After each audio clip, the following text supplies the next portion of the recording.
Good evening, friend, and welcome back. I am glad you found your way here again tonight. Let the head sink a little into the pillow. The hands can grow easy where they rest. The eyes may close whenever they like. Tonight we're on Fifth Avenue in New York, in the last hush of a Gilded Age winter evening, at the door of the most famous social hostess this country has ever produced, Mrs. Astor. Her house at 350 Fifth Avenue held 400 people on ball nights, and 18 resident servants held it every night of the year. We're going inside gently, and we're going to stay all the way through until the first fire is coaxed back in the scullery before dawn. This is not the version the society pages printed. It is the quieter one, the real evening, the hands that kept the lamps lit and then, one at a time, put them down for the night.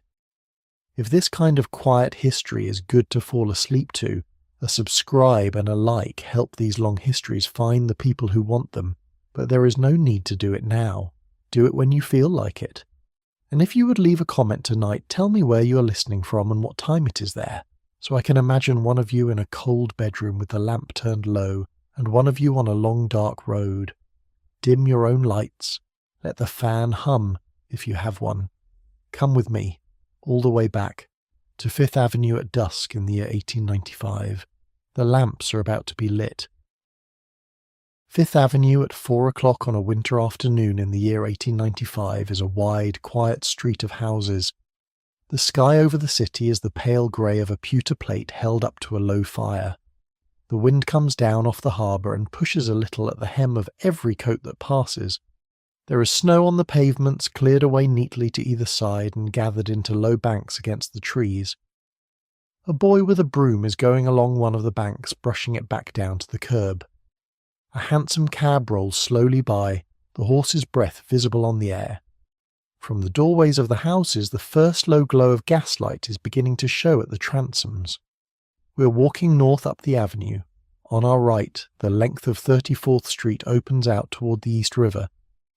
On our left, the great white pile of Dr. Alexander Turney Stewart's marble mansion still stands, its blank facade catching the last of the light.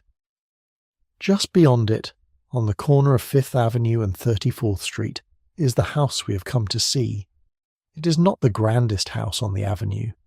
It is not even, from the pavement, especially remarkable. It is a substantial brownstone of 4 full stories with a mansard above, its dark red stone weathered to a soft chocolate in the gaslight, a modest stoop, a black iron railing, and a fenced side garden shared with the house next door. There are 200 houses on this end of Fifth Avenue that look almost exactly like it. But this one is 350 Fifth Avenue. This one is the house of Mrs. Astor. Say the address to yourself as you settle. 350 Fifth Avenue. It has the plainness of an address people gave when they did not need to explain the rest. Everyone in the city knew the house. Everyone in this country who read a newspaper knew the house, and yet from the pavement it keeps its secret in the ordinary way of great American houses of this era, which was to look no grander than a prosperous banker's home, and to save the wonder for inside the door. Stand a moment with me at the foot of the stoop. The stone is worn a little in the middle of each step from all the feet that have crossed it. The iron of the railing is cold and dry to the hand. The 2 carriage lamps that will burn all night by the door are not yet lit. Behind us, a boy in a delivery cart carrying newspapers is turning east onto 34th Street.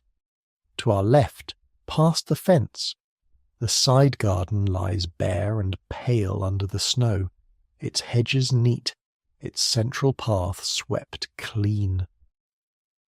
On the other side of that shared fence rises the house of William Backhouse Astor's brother, John Jacob Astor III, at 338, so close that the 2 gardens are one garden with a low wall down the middle.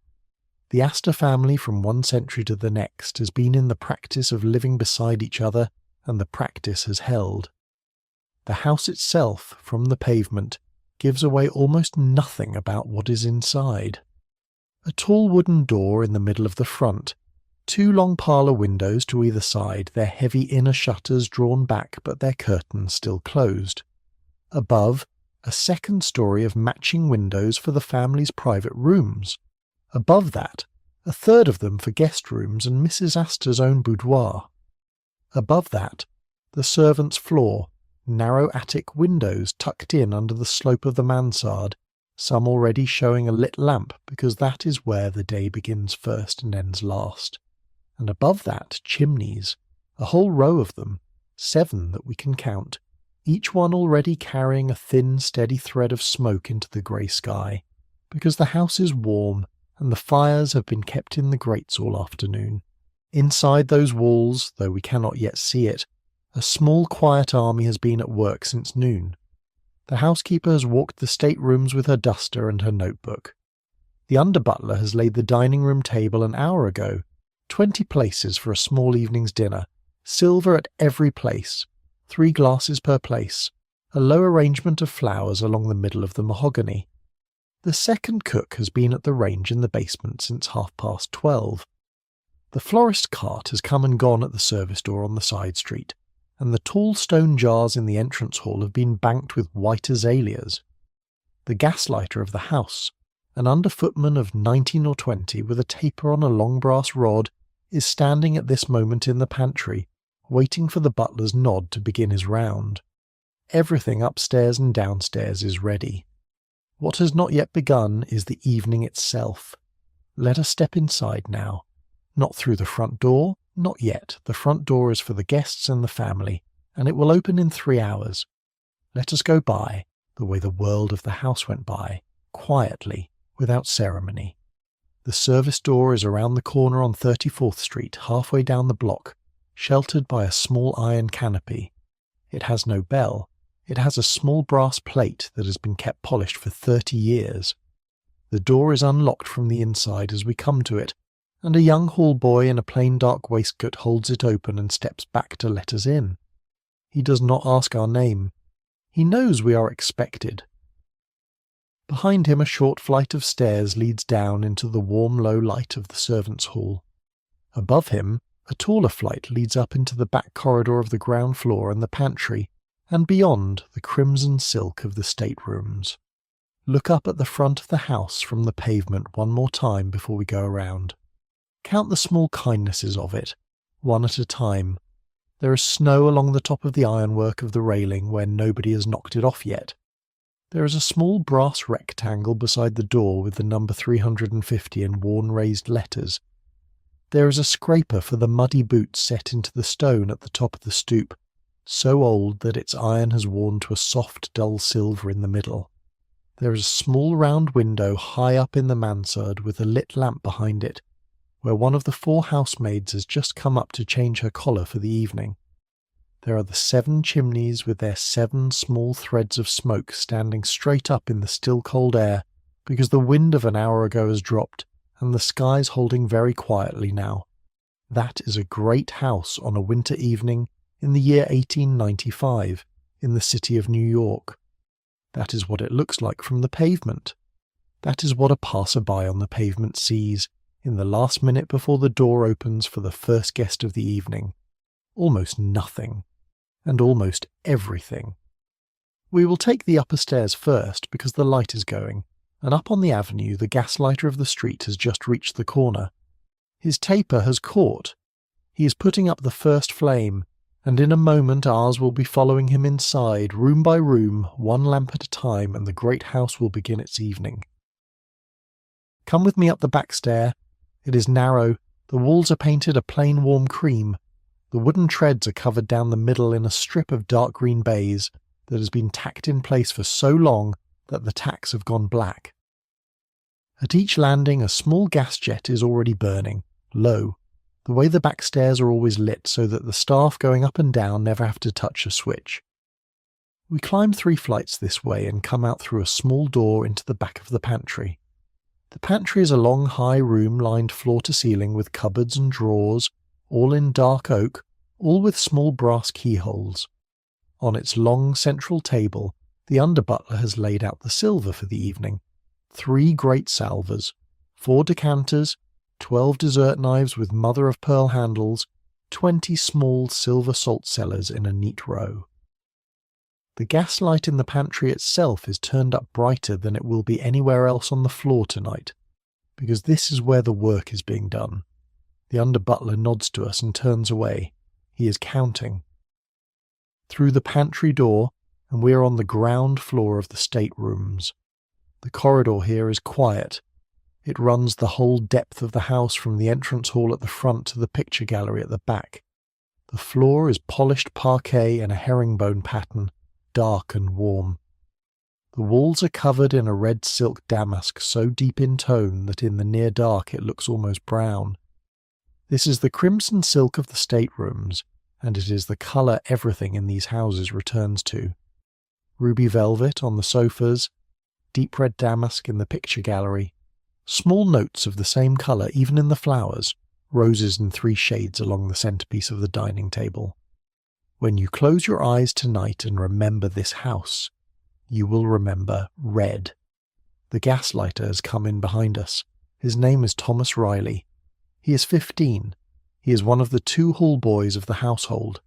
Let us say his name is Thomas Riley, because the record of the great Fifth Avenue houses does not preserve the names of hall boys, and the honest thing is to give this one a plausible period name and to hold him gently. He is Irish-born, brought over as an infant, raised in a tenement on Cherry Street, apprenticed here at 12, and paid $4 a week plus his room in a small cubicle off the entrance hall and all his food and his uniform. In 3 years he'll be moved up to under footman. In 10 he may be a butler in a house of his own. Tonight he is 15, and he is holding the long brass rod with the taper burning at its end. He does not speak. He does not need to. He knows the round of the ground floor as well as he knows his own hands. He turns first into the small morning room off the entrance hall, reaches up with the taper to the 2 wall sconces, lifts each brass key on the mantel with his other hand to open the flow, and touches the flame to the mantel. There is the softest small pop as the gas catches. A pale, warm glow rises. The mantel hisses very quietly, a sound just above silence, and the colour of the light spreads across the wall. Gaslight has a colour that no one who has grown up under electric bulbs has quite seen. It is warmer than daylight and cooler than candlelight, a soft yellow with the faintest green at its edge, and it does not fall from above the way modern light does.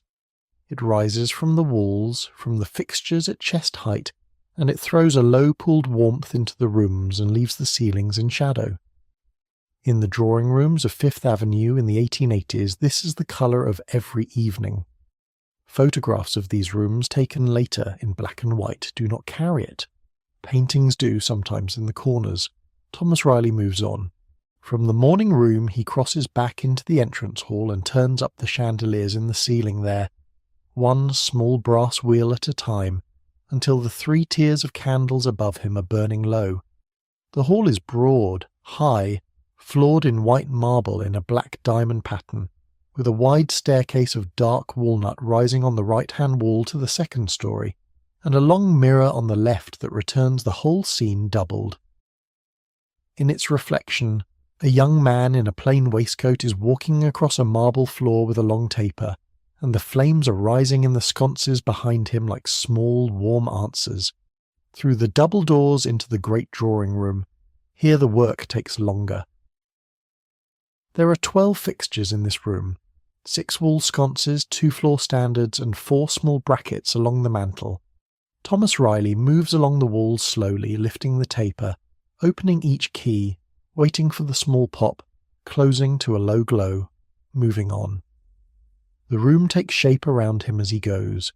Ruby velvet on the sofas, 2 low tables of ebony and gilt, a polished grand piano in the far corner, closed, because Mrs. Astor does not play. Above the mantel a large mirror in a carved gilt frame that catches the light and doubles it. On the walls, in gilt frames of their own, 4 small landscape paintings from France.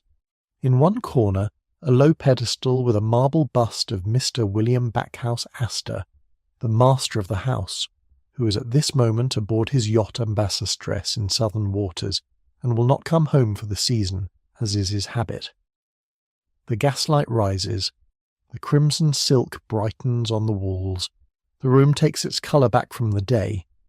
Beyond the drawing room is the library, where the fires have been kept in the grates all afternoon, and where the smell of leather and beeswax and coal is deeper than anywhere else on this floor.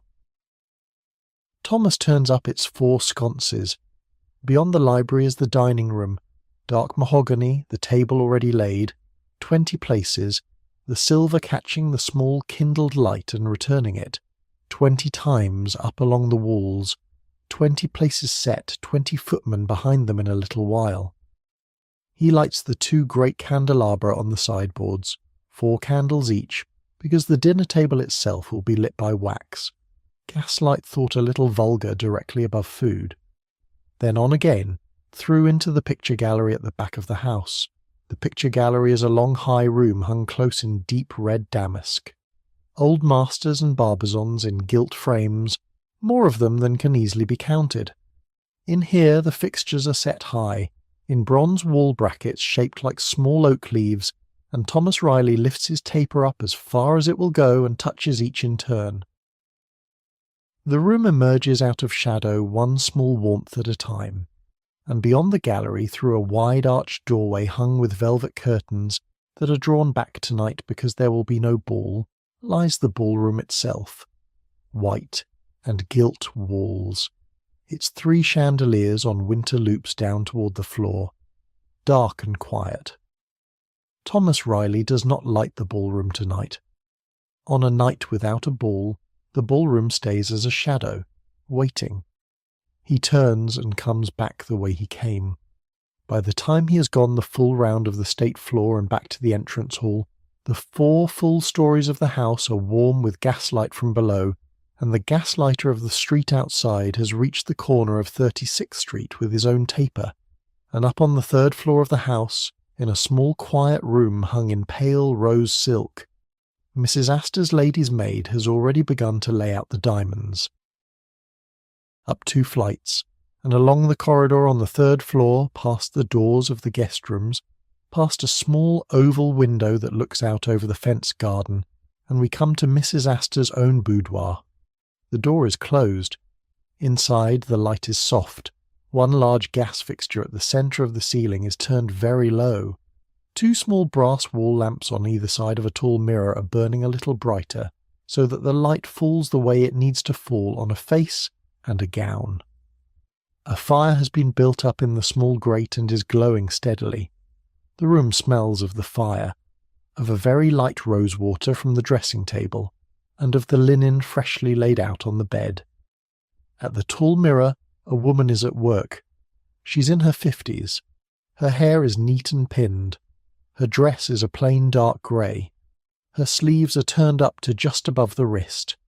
There is a small pincushion at her belt with 3 long pins ready in it, a spool of dark thread pinned to the cushion, and a pair of narrow silver scissors on a slender ribbon at her waist.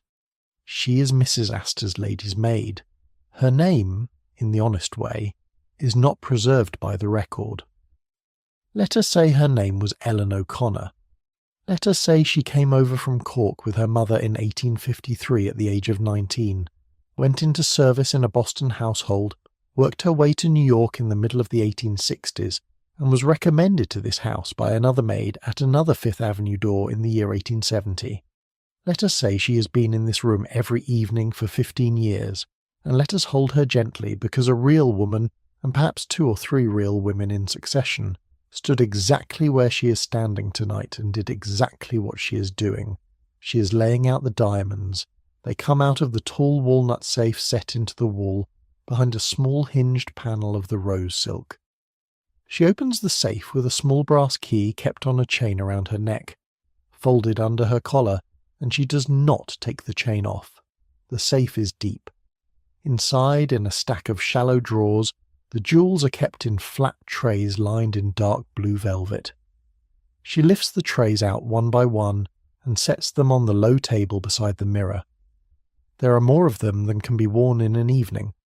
Rings in one tray, bracelets in another, long ropes of pearls in a third, coiled like sleeping snakes, and then the tray that is not lifted lightly, the tray of diamonds. There is the stomacher, a single great flat piece of diamonds shaped to fit the front of a bodice from throat to waist, worn at the biggest evenings, not tonight. There is the tiara, worn at courts and at coronations only, wrapped in tissue paper for its own protection. There are the earrings, drops of 2 stones each, worn nearly every night. There are the bracelets, 3 thick bands of diamonds set in silver, worn 1 on the right wrist and 2 on the left. And there is the triple string of diamonds for the throat, 70 stones of graduated size, the collar of the reign. Ellen O'Connor lifts the triple string out and sets it on a small folded cloth of white silk. In the mirror the stones catch the low gas and throw back 100 small coloured fires. While she works, Mrs. Astor is in the next room, in her bath. We do not go in there. The bath in a house of this quality in the 1880s is a great porcelain tub set into a low mahogany surround, filled from a copper cistern by 2 tall taps that steam in the cool air. A housemaid on the floor below has been carrying up the linen for the past hour. Now a chambermaid is at the head of the tub, kneeling on a small folded towel, holding a warm shawl ready. Mrs. Astor at this hour is silent. She has been silent through most of the afternoon. She likes her house quiet before an evening.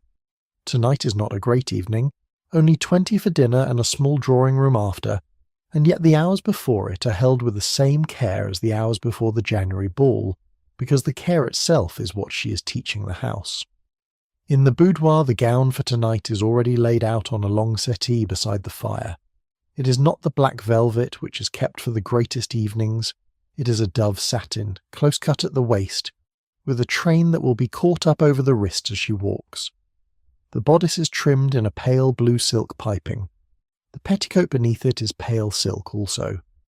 On the small side table beside the settee are the fine linen underthings, the corset already unlaced and open, and the pair of light silk stockings that will go on last.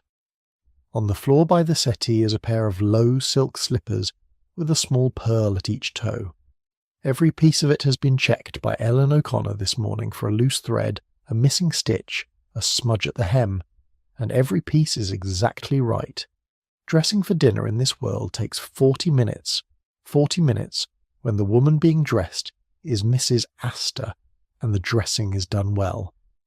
That is the rhythm of the hour. In a moment she will come in from the bath in a long wrap, and Ellen will settle her at the small stool in front of the mirror. The hair goes first. It is real hair still in the 1880s, though later when the hair thins it will be a wig, dark and full and pinned exactly the same. Ellen brushes it out from the crown to below the shoulders in long slow strokes. She counts them under her breath. 40, 60. She stops at 100 and begins to pin it up. The pins are set slowly and one at a time. Each pin has a small dark head. The finished style is high and full at the back, drawn softly at the sides, banked at the front to leave the forehead clear. On top of it the small comb of diamonds will go last, then the underthings, the corset laced by feel, the petticoat, the underdress. Then the gown itself, dropped over the head by Ellen so that Mrs. Astor's arms rise once and come back to her sides. The buttons up the back are done from below by a small silver hook that Ellen keeps on her ribbon beside the scissors. A long row of small pearl buttons, each one done separately. The waist is checked, the bodice is settled, the train is caught up on a small pearl loop at the wrist, and then the jewels. The bracelets go on last. The triple string of diamonds is laid across the throat by Ellen from behind, and the small clasp is fastened at the nape. The earrings are set in place by Mrs. Astor herself. The comb of diamonds goes into the hair with a single sure hand.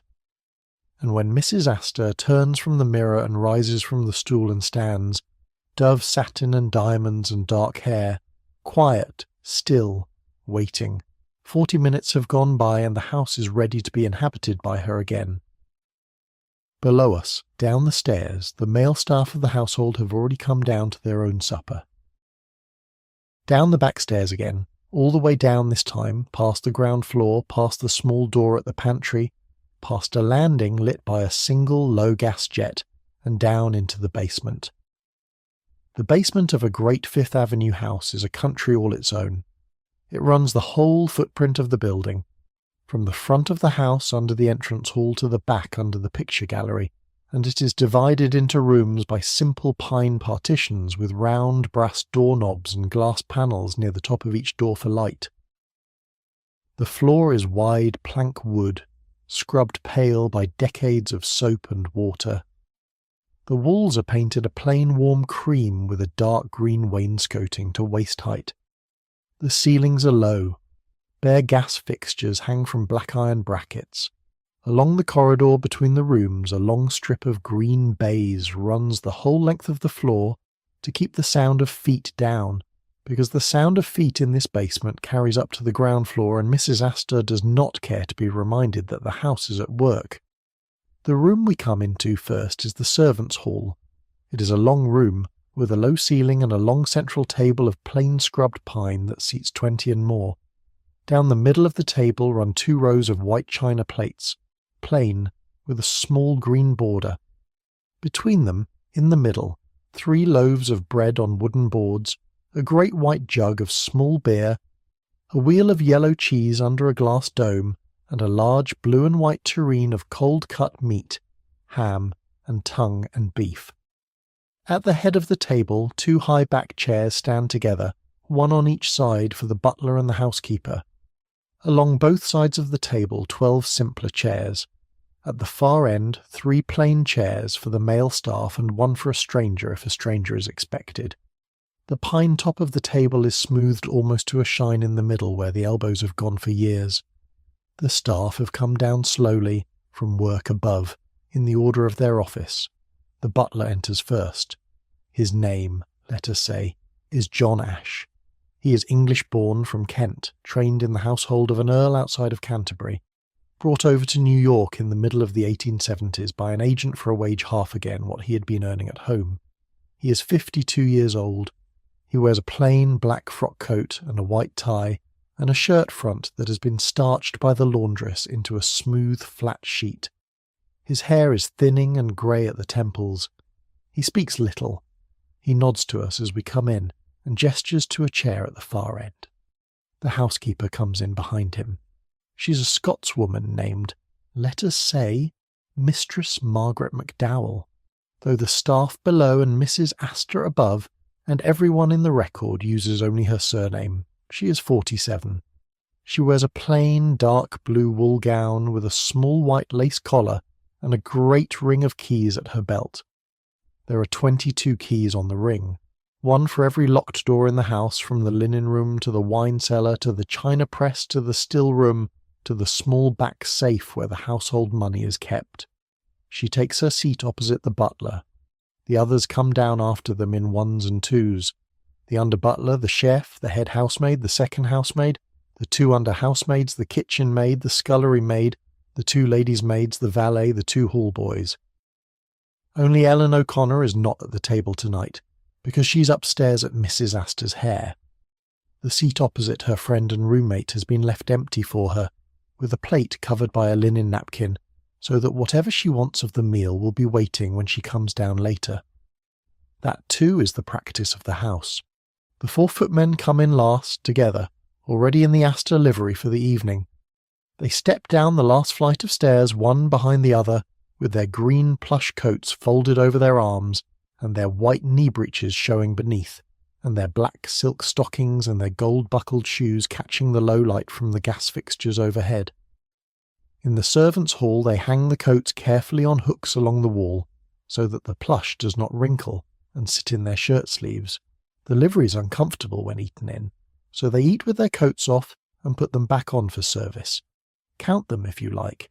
Butler, housekeeper, chef, 2 ladies' maids, valet, under-butler, 4 footmen, 2 hall boys, 4 housemaids, kitchen maid, scullery maid, 18 resident servants for 1 widow at the top of the house, who is dressing at this moment for a small dinner of 20, 18 at this table tonight taking their supper before they go up to serve.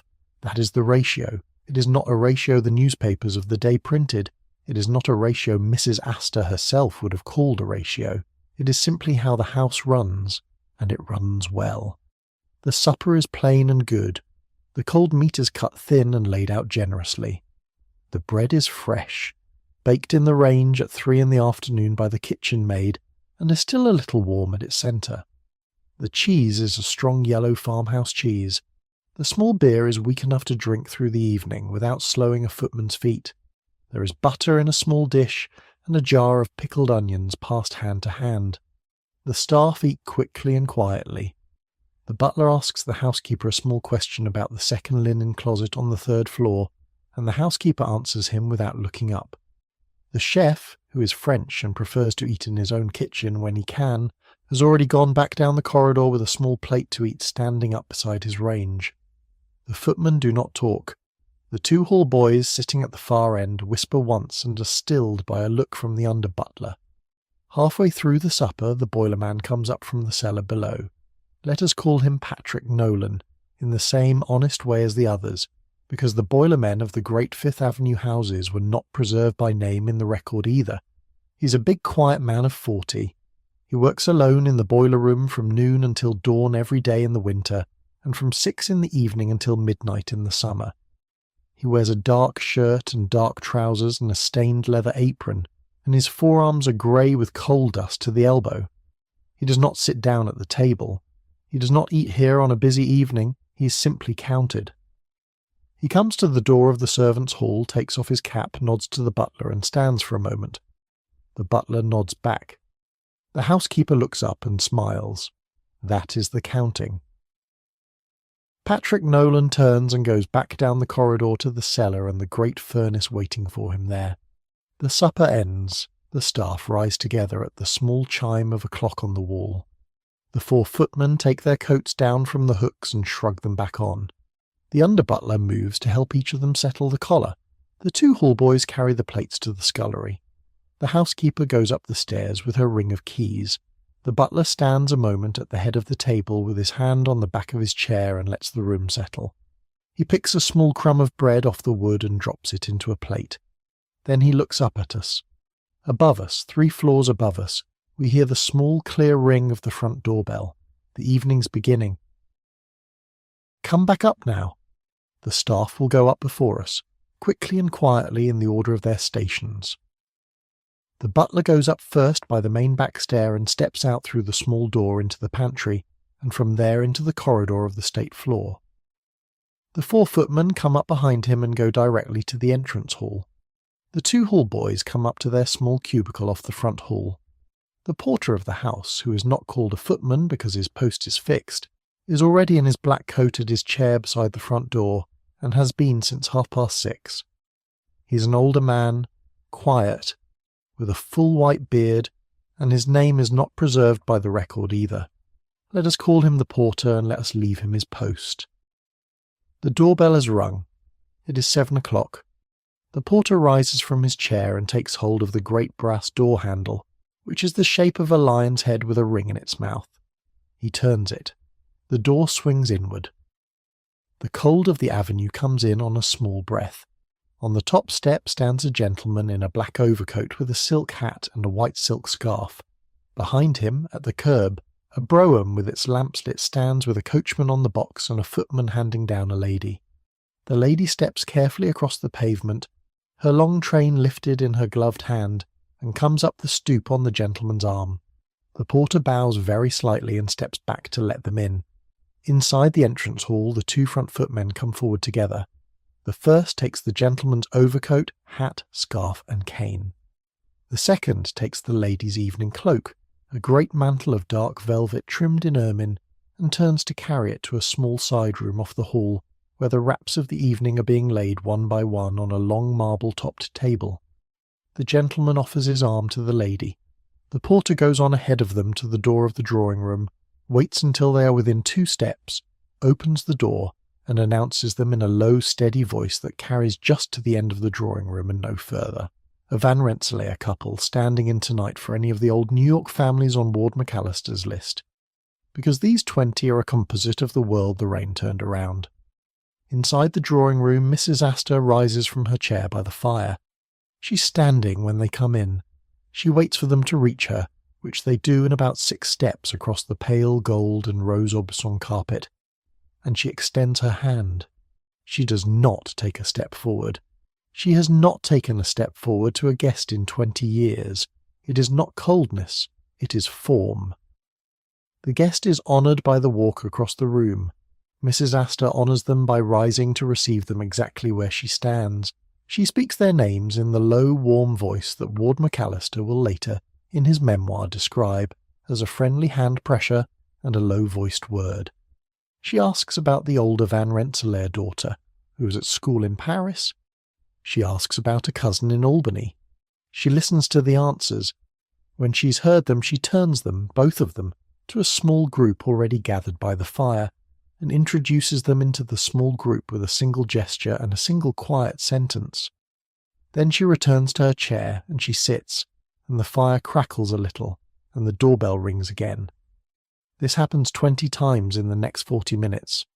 The porter opens the door. A carriage or a hansom, or once, a small coupe with a young couple who have walked the last block down from 36th Street to give their coachman a rest, unloads at the curb. The porter announces the guest. The lady's cloak, the gentleman's coat, hat, scarf and cane are taken by the footmen and carried to the wrap room. The guest crosses the marble hall, is announced at the drawing-room door and is received by Mrs. Astor from her chair by the fire. At the 5th arrival, Mr. Ward McAllister comes in. He is a small, vain man with an anxious eye and an elaborate moustache. He is dressed with more care than any other man who has come in tonight. He has a pearl pin in his tie and a small enamel decoration on his lapel that he has awarded to himself for the running of the season. He crosses the room to Mrs. Astor with a little quick step and takes her hand as if it were a delicate thing that might be broken, and bows over it, and says, in an undertone that is meant to carry just far enough, that the evening is going to be a great success. Mrs. Astor smiles a little at this. She does not answer him. She looks past his shoulder to the door because another guest is being announced. The 2 hall boys have been in and out of the entrance hall the whole while, running small errands, opening and closing the small door of the wrap room, carrying up a small silver tray of visiting cards from the front hall table to the butler in the pantry. The 2 hall boys are the only members of the household who are moving quickly. Everyone else at this hour is moving at exactly the pace Mrs. Astor herself is moving, which is very slow. By 7:30, all 20 guests are in the drawing-room. They stand or sit in small groups by the fire and along the walls, and the room is full of the low conversation of a dinner party a moment before dinner. The gaslight is soft on the crimson silk of the walls. The fire is not blazing. It has been drawn back to a warm glow because the room is full and warm bodies warm a room. On the mantel above the fire a small ormolu clock ticks. Its hands are set exactly to the clock in the entrance hall, and to the clock in the pantry, and to the pocket watch of the butler, John Ash, who has just stepped out of the pantry and into the corridor and is coming toward the drawing-room door. He appears at the door. He does not enter. He inclines his head very slightly toward Mrs. Astor. She sees him at once. She has been watching for him for the last 2 minutes. She rises from her chair. The room falls softly quiet. The ranking gentleman of the party, a Livingston with a long name, comes forward to her elbow. She lays her gloved hand on his arm. And in a procession as slow and formal as a small quiet march, the 20 of them cross the drawing-room, the entrance hall, and enter the mahogany room, where the table has been laid for 4 hours, and the 20 places are lit softly by the twin candelabra on the sideboards, and by 4 smaller candles set in silver holders down the length of the table itself. The dinner is about to begin. Before we follow them in, let us hold the porter a moment longer at his door. He is the one member of the household we have brushed past. He has been at this post since 6:30. His post is a small round chair with a padded seat and a low back, upholstered in a plain dark green leather. Beside the chair, on a small round mahogany table, sits a small silver salver for calling cards. Above him, on the wall, in a small carved oak frame, hangs the small chalkboard on which he has been writing down the carriage numbers of tonight's guests as they arrive. There are 20 numbers on it now. In a few hours he will erase them, one at a time, as the guests leave, and the chalkboard will be blank again by the time he goes off duty at 4 in the morning. That is the whole day of the porter of a Fifth Avenue house on a small evening. He receives the 20. He sees them out. He erases the chalk. He goes to bed. He watches now. The last of the guests move down the corridor toward the mahogany room. He does not follow. His work is at the door. He turns his head very slightly to the tall clock in the entrance hall behind him. 8 o'clock exactly. He returns his eyes to the closed front door. He folds his hands. He waits. Before we go into the dining room, let us stay a moment in the small drawing room. We do not often get to sit in a great house at the moment its evening begins. When we do, we should hold it a little longer than we need to. The room is not, in fact, the great drawing room of the house. Mrs. Astor keeps the great drawing room to the ballroom side of the corridor, and uses it on the largest evenings, and for ceremonial receptions and for the January ball. Tonight, for 20 at dinner, she uses the smaller of her 2 drawing rooms, the one on the avenue side above the front stoop. It is a warm, high room in the same ruby velvet as the great one, but its scale is closer to the human. 4 windows on the avenue, 2 sofas facing each other on either side of a fire in a white marble mantel, a grouping of chairs to one side, a card table set with a small green baize cover to the other, 3 tall candles in silver holders on the mantel, 2 small side tables with low lamps of blue glass, a tall clock in a walnut case by the door. On the piano in the corner, a small vase of white roses that has been placed there this afternoon by the housekeeper, 1 blossom for every year of Mrs. Astor's marriage, 32 of them, though no one in the room but the housekeeper knows this. Mrs. Astor is back in her chair by the fire now. She has taken it up again with the small easing motion of a woman who has stood and received 20 times in 40 minutes and is glad to be seated. The chair is a low armchair upholstered in the same ruby velvet as the sofas. It has a small round cushion at the small of her back worked in gold thread with the Astor coat of arms at its centre. She's very still. Her hands are folded in her lap. The triple string of diamonds catches the low fire. Around her the guests have arranged themselves in the way 20 people arrange themselves in a great drawing room 5 minutes before dinner. Some of them are seated. Most of them are standing.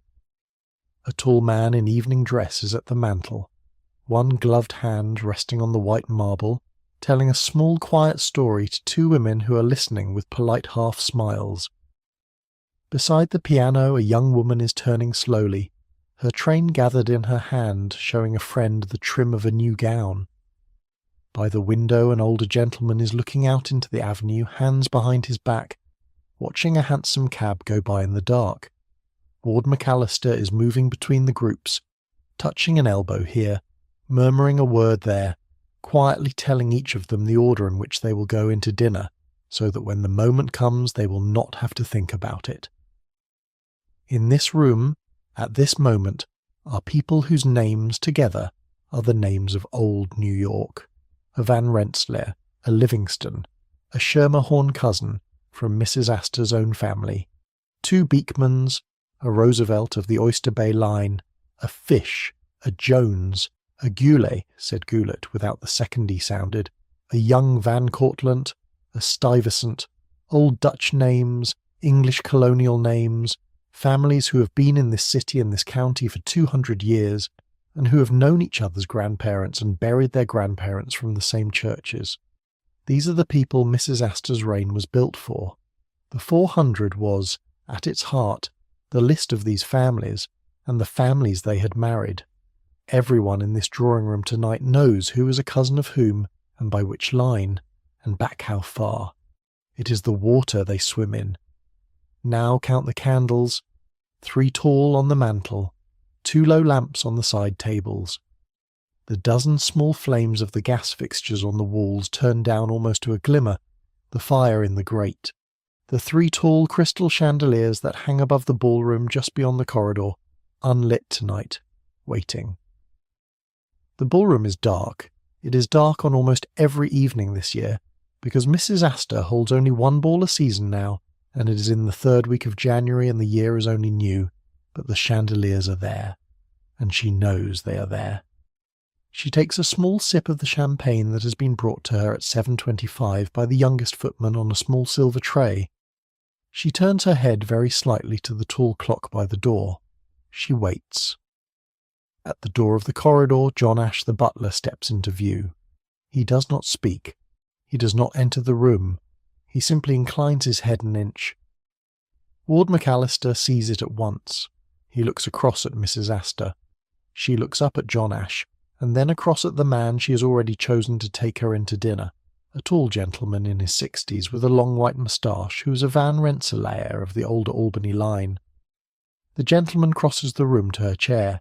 He offers her his arm. She lays her gloved hand on it, rises without effort, and turns to face the room. The room forms behind her without anyone giving an order. Ward McAllister has done his work well. Each guest knows exactly who is to give him or her an arm, and in what order the procession is to go. Precedence goes first, age goes second, marriage goes third. Old New York knows the rules the way it knows its own hands.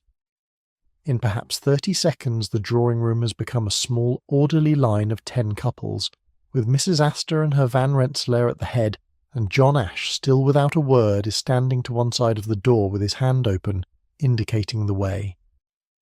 The procession begins, slowly, 2 by 2, down the corridor of crimson silk, under the low gaslight, 1 lamp at a time, until they turn through the double doors into the dining room, and the 20 candles laid down the middle of the mahogany table catch the light on the silver and give the whole room back to them. The corridor between the drawing rooms and the dining room is not long, 20 steps at a slow pace, and yet the walk of it, on an evening like this, has been rehearsed by everyone in the procession every night of their lives from the age of 18.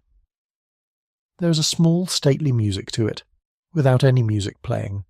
The rustle of 20 long trains along the parquet floor, the soft touch of gloved hands on velvet coat sleeves, the low steady tick of the clock in the entrance hall, the tiny hiss of the wall sconces above them as they pass. That is the whole sound. At the head of the procession, Mrs. Astor and her Van Rensselaer are the first through the double doors. The doors are held open on either side by a young footman in green plush and white knee breeches, standing very still. As the couple steps into the dining room, the footmen do not look at them. Their eyes are set on the wall opposite. A good footman in a great house of this era looks at the wall, at the ceiling, at the floor, and never at the guests. His work is to be present without being seen. The dining room is long, high, and dark. Its walls are covered in mahogany panelling that has been polished by the under-housemaids every second week for 20 years and is smooth and warm to look at. Its ceiling is a plaster ceiling picked out in low relief with acanthus leaves and small rosettes. From the centre of it hangs a single large chandelier of bronze and glass, unlit tonight, because a great dining room in this era is lit by candles on the table and by nothing above. The room is lit tonight by 4 small candles set in silver holders down the length of the mahogany itself, and by the 2 great candelabra on the sideboards behind the guests, 4 candles each, 12 candles in all. 12 small flames, 20 places, 20 seated guests, 20 footmen behind them. The rest of the room is in soft shadow. The table is set with a heavy damask cloth of the deepest cream, so fine it seems almost blue in the candlelight. Down the centre of the cloth, in 3 small silver bowls, are low arrangements of pink roses and small white lilies, kept low so that no guest is speaking through a wall of flowers. Between the bowls, at intervals, the 4 candles. At every place, a service of silver, 12 pieces to each service, 2 knives, 3 forks, a spoon, a small dessert fork and dessert spoon, an oyster fork, a fish knife and fish fork, and a bread knife. 3 tall glasses at every setting, 1 for water, 1 for the white wine, 1 for the red. A small round bread plate to the upper left with a fresh roll and a curl of butter shaped by a small silver stamp into a rose. A folded linen napkin, thick, in the shape of a small tulip, stood at every setting. At the head of the table, at the seat with its back to the fireplace, is the place of the hostess. Mrs. Astor stops there. Her van Rensselaer stops beside her. He waits for her to take her seat before he takes his own, which is at her right hand, in the place of the ranking gentleman. Behind their 2 chairs, the 2 most senior footmen have moved silently forward. Each takes the back of a chair in his gloved hand. As Mrs. Astor sits down, her footman eases her chair softly forward under her. As the van Rensselaer sits, his does the same. And down the length of the table, in perfect order, the same thing is happening for every other guest. 20 chairs eased forward at once, 20 seats accepted, 20 small sighs of settling silk, 20 pairs of gloves laid neatly in laps, the 20 places set, the 20 footmen behind them. Take a moment on that number. 20. There is one man in green plush and white knee breeches at the back of every chair in this dining room tonight. In the 4 resident footmen of the household, plus 1 extra footman from Delmonico's, plus 1 from Sherry's, plus 15 more from various houses on the avenue and various caterers, all in Astor livery hastily fitted this afternoon, is the standing army of the dinner. On a small evening. On a great evening the number will double, and stand back to back along the walls so that no plate is set or lifted without a gloved hand. At the far end of the table, opposite the hostess, sits Ward McAllister. He has arranged the placement himself. The place of the hostess opposite him is not usually his. Ordinarily he would be down the table on the ladies' side. Tonight, with William Astor away on his yacht in southern waters, McAllister sits in the master's place because the table must not have an empty chair at its foot. He does not mention this. He does not need to. Mrs. Astor has agreed to it with a small nod that afternoon over her writing table. Now she looks down the length of the mahogany at him, past the 20 small candles and the 3 bowls of flowers, and inclines her head just enough that he sees it. He inclines his back. The evening has moved into its second room. At the sideboard on the wall behind Mrs. Astor, John Ash the butler has taken his post. He does not stand at the table. He stands 3 feet back, near the sideboard, from where he can see every plate and every glass and every footman. His hands are folded loosely in front of him. He does not look at the guests. He looks at the wall opposite. His eye is on the room the way a stage manager's eye is on a stage. In a moment he will make a very small motion with his right hand, a lift of 2 fingers, and the door of the pantry behind him will open, and the soup will come in. The soup is not a great soup. It is a game consomme, clear, dark, warm to just below the point of steam, with a small green herb at the middle of each cup.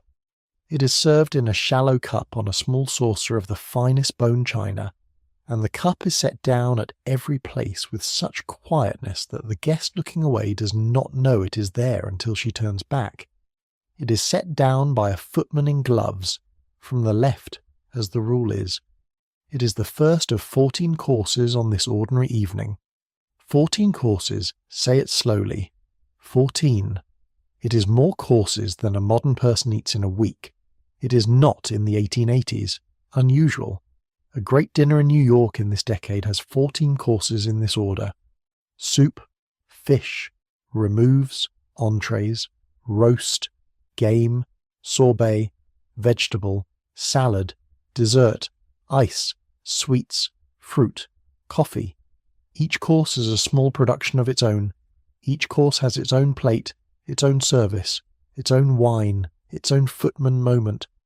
The whole sequence, from the soup to the coffee, will take 3 hours if the hostess wishes it slow, and Mrs. Astor wishes it slow. After the consomme, the fish. It is a fillet of striped bass, poached, laid on a bed of soft cream sauce, with a small crown of parsley at the head of each fillet. It comes in from the pantry on great silver dishes carried by 3 footmen at once, moves down each side of the table, and is offered from the left to each guest, who lifts a piece with a small silver server and lays it on her own plate. This is the service à la Russe.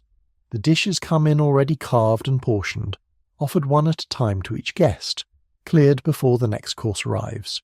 40 years earlier the same dinner would have been laid on the table in tureens and platters, for the guests to help themselves. That was the old way, the service à la Française. It is gone now. The service à la Russe is more modern, quieter, more choreographed. It is the way New York eats in the 1880s in the great houses, with the soup, a small glass of dry sherry, pale and clean. With the fish, a champagne. The champagne is poured by a footman who moves down the table with a napkin wrapped around the neck of the bottle to catch the drip, and the small hiss of the wine into each glass is the loudest single sound in the room. The removes come next, 2 of them, both meat. A saddle of mutton, roasted, sliced thin, in a red wine gravy, and a boiled ham glazed in honey and cloves. Both come in on great silver salvers, held by 2 footmen at each end, and both are set on the sideboards behind Mrs. Astor, where the carvers of the house, the under-butler and one of the extra footmen from Sherry's, portion them onto small plates for each guest. Then the entrees, 3 of them, sweetbreads in a mushroom cream, small quails boned and stuffed with foie gras, 3 to a plate, and a timbale of macaroni in the Italian style moulded and turned out onto its plate like a small tower. Each entree comes with a new plate. The old plate has already been cleared away. Then the roast. Tonight it is a fillet of beef. It comes in whole on a great silver salver held by 2 footmen who set it, with the smallest audible thump on the sideboard. John Ash the butler steps forward and takes up the long knife and carves the whole fillet into perfect thin slices in silence, laying each slice onto a small plate that is then borne away by a footman to a guest. It takes 8 minutes. The 8 minutes are a small performance of their own. The room quiets a little to watch. When the last plate has gone out, the fillet on the sideboard is a thin scaffolding of bone and juice, and the smell of the beef is in the room, warm and rich, and Mrs. Astor lifts her small crystal glass of red Bordeaux and takes a slow sip. The game course is canvasback duck. A canvasback duck in New York in the 1880s is the finest thing a canvasback duck could be.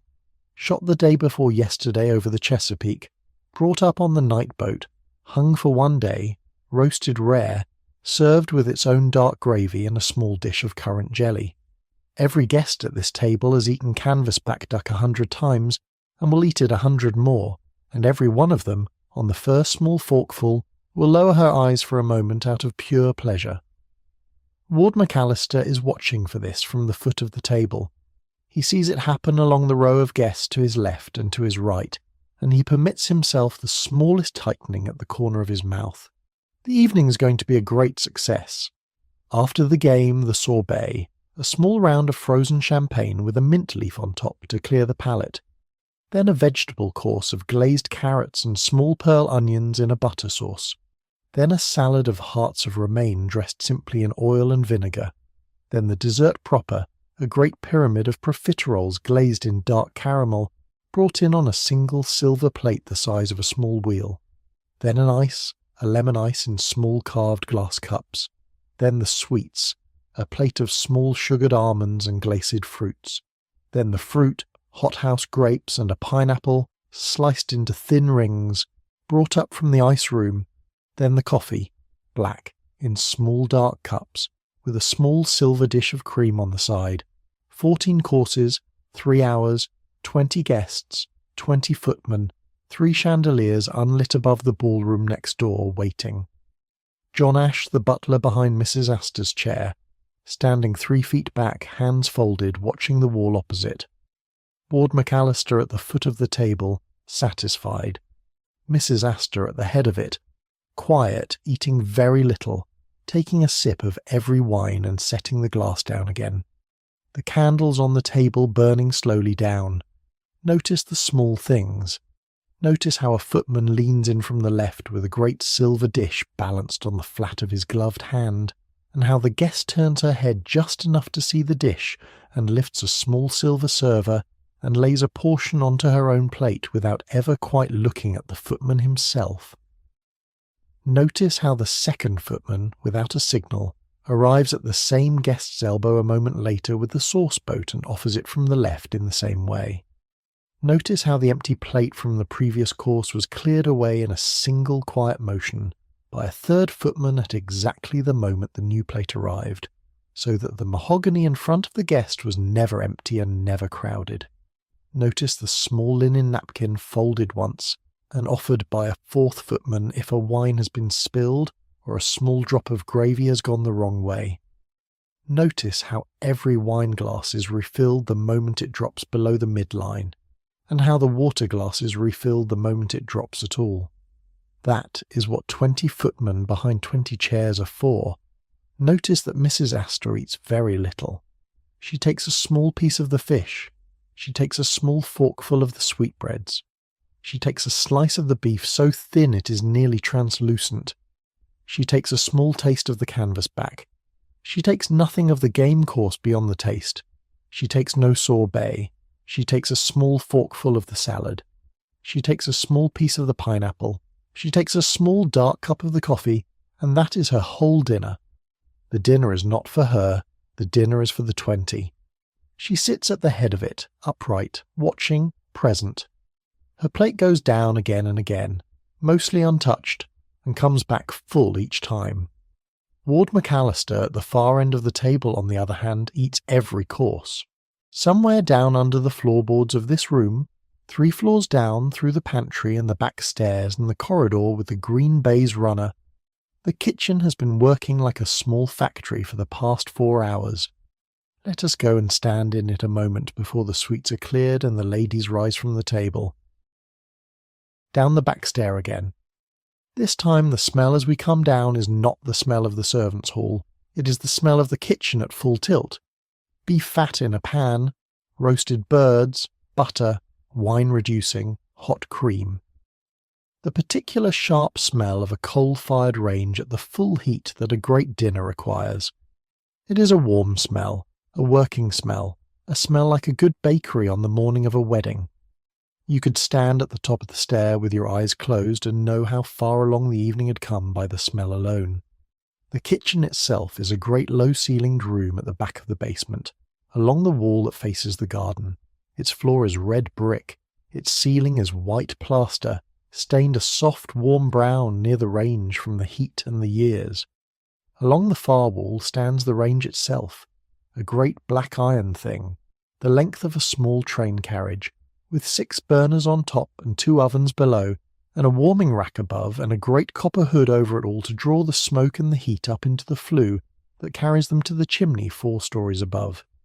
The range is fed from behind, from a small coal room set into the wall, and the coal is brought to it by a boy of 11, one of the kitchen's own, who does nothing else all evening but keep the coal in the range at the exact level the chef has asked for. The chef is at the range now.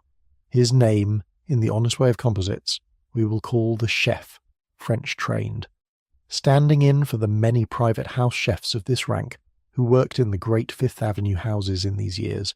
He's short, he is thick through the shoulders, he wears a white cotton jacket buttoned high at the throat and a small white cap set well back on his head, and a very long white apron tied twice around his waist.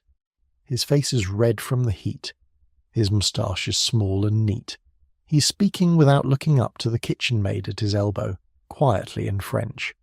She does not speak French, but she has worked for him for 4 years, and she understands what he is telling her by the movements of his hands. He's telling her to bring him a small copper saucepan from the rack above her head, and to fill it with cream from the pitcher on the marble shelf, and to warm it slowly at the small burner at the end of the range. Along the wall to his left runs a long counter of scrubbed pine, the surface of it going pale where the knives have gone for 20 years. At this counter tonight 2 more workers are at work. The first is the second cook, a woman of 30 English, brought up in a hotel kitchen in Liverpool. She's finishing the dressing for the salad. The second is a young man of 19, an assistant borrowed from Delmonico's for the evening, in charge of the ices in the small copper freezer that turns beside him with a slow squeak of its handle every 10 seconds. Along the wall to the chef's right is the pantry proper, a short passage that leads to the dumbwaiter. The dumbwaiter is a small wooden lift the size of a large hat box that runs up the 4 floors of the house on a heavy braided rope, opened by a small wooden door at each floor. It is the artery of the whole dinner.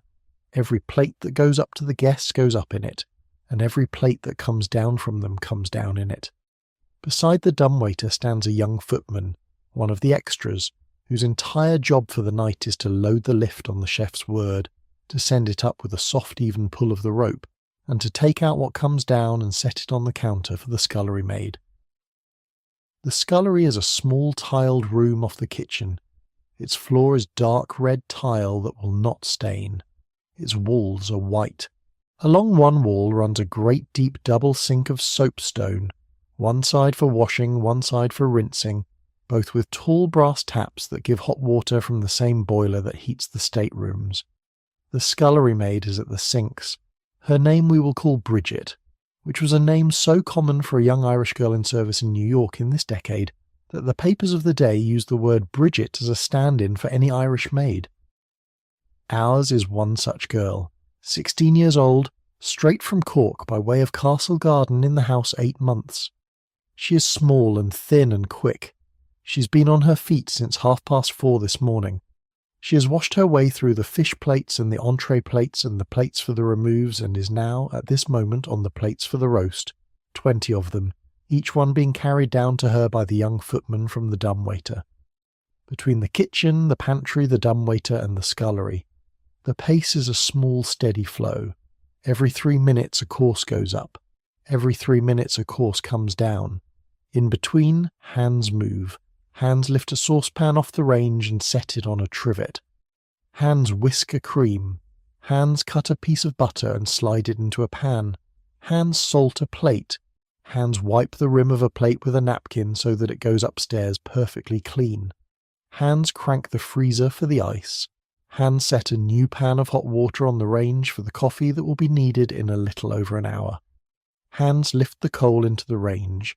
Hands ring a small bell over the door of the pantry so that upstairs, in the pantry above, the under-butler knows a plate is ready to be sent forward. And through all of this, above all of this, the chef himself moves along the range at a steady, even pace, tasting, turning a knob down half a notch, taking a small pinch of salt from a small round bowl on the shelf above the range, adjusting. The chef earns about $100 a month for this work. $100 a month in New York in the 1880s is the salary of a private banker's clerk. He's worth every penny of it to Mrs. Astor. He came to her from a great house in Newport where she had eaten a dinner 2 summers ago and had leaned across the table to her hostess and asked, in that low, warm voice of hers, whether the hostess would mind very much if she were to take the chef away in the fall. The hostess had minded. The chef came anyway. He has been in this basement for 6 years. He will be in this basement for 8 more. Somewhere above his head, on the ground floor, the sweet course is being cleared from the mahogany table. In a little while the ladies will rise. The men will remain over a small glass of port and a cigar. The chef will begin at once, without being told, to put together the small pot of very hot chocolate that is going up to the drawing-room in 20 minutes for the ladies, and the second pot of coffee, this one taken darker than the first, for the men when they come out. And then, in an hour, when the last coffee has come down, and the last plate is in the scullery, and the last small chime has rung over the pantry door, he will take off his white jacket, hang it on a hook, wash his hands slowly in the sink beside Bridget, and go and sit at the corner of the servants' hall table, with a plate of what has come down, and eat a very late supper. He will not speak while he eats it. He does not have the words in English for what he wants to say, and the words he has in French have been used up on the range. Come back up gently to the mahogany room. The sweets have been cleared. The fruit is being lifted away, plate by plate. Down the table the small dessert forks and spoons are being folded quietly against the plates. Mrs. Astor lays down her small silver fruit knife on the edge of her plate, folds her napkin, and rises. Down each side of the table the ladies rise with her at the same moment, without seeming to notice each other.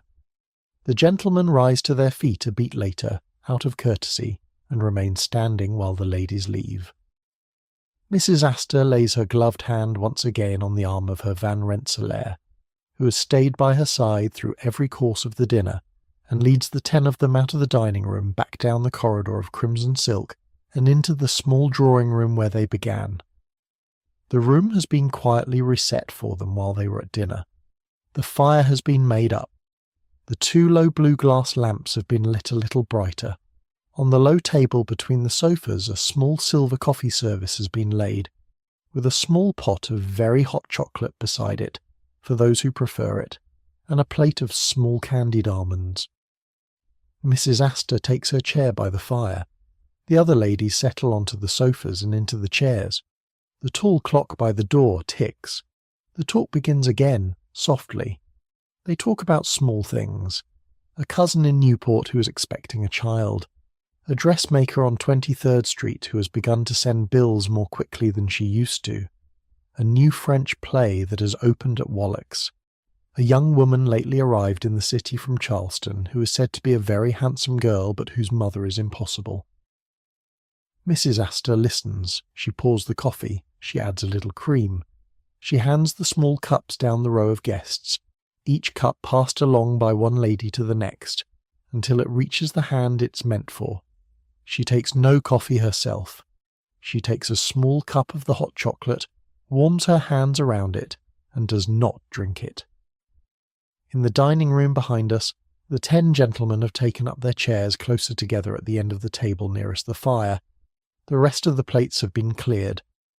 On the mahogany between them now are 2 small crystal decanters, one of port, one of a fine old Madeira, and a small silver box of cigars from Cuba.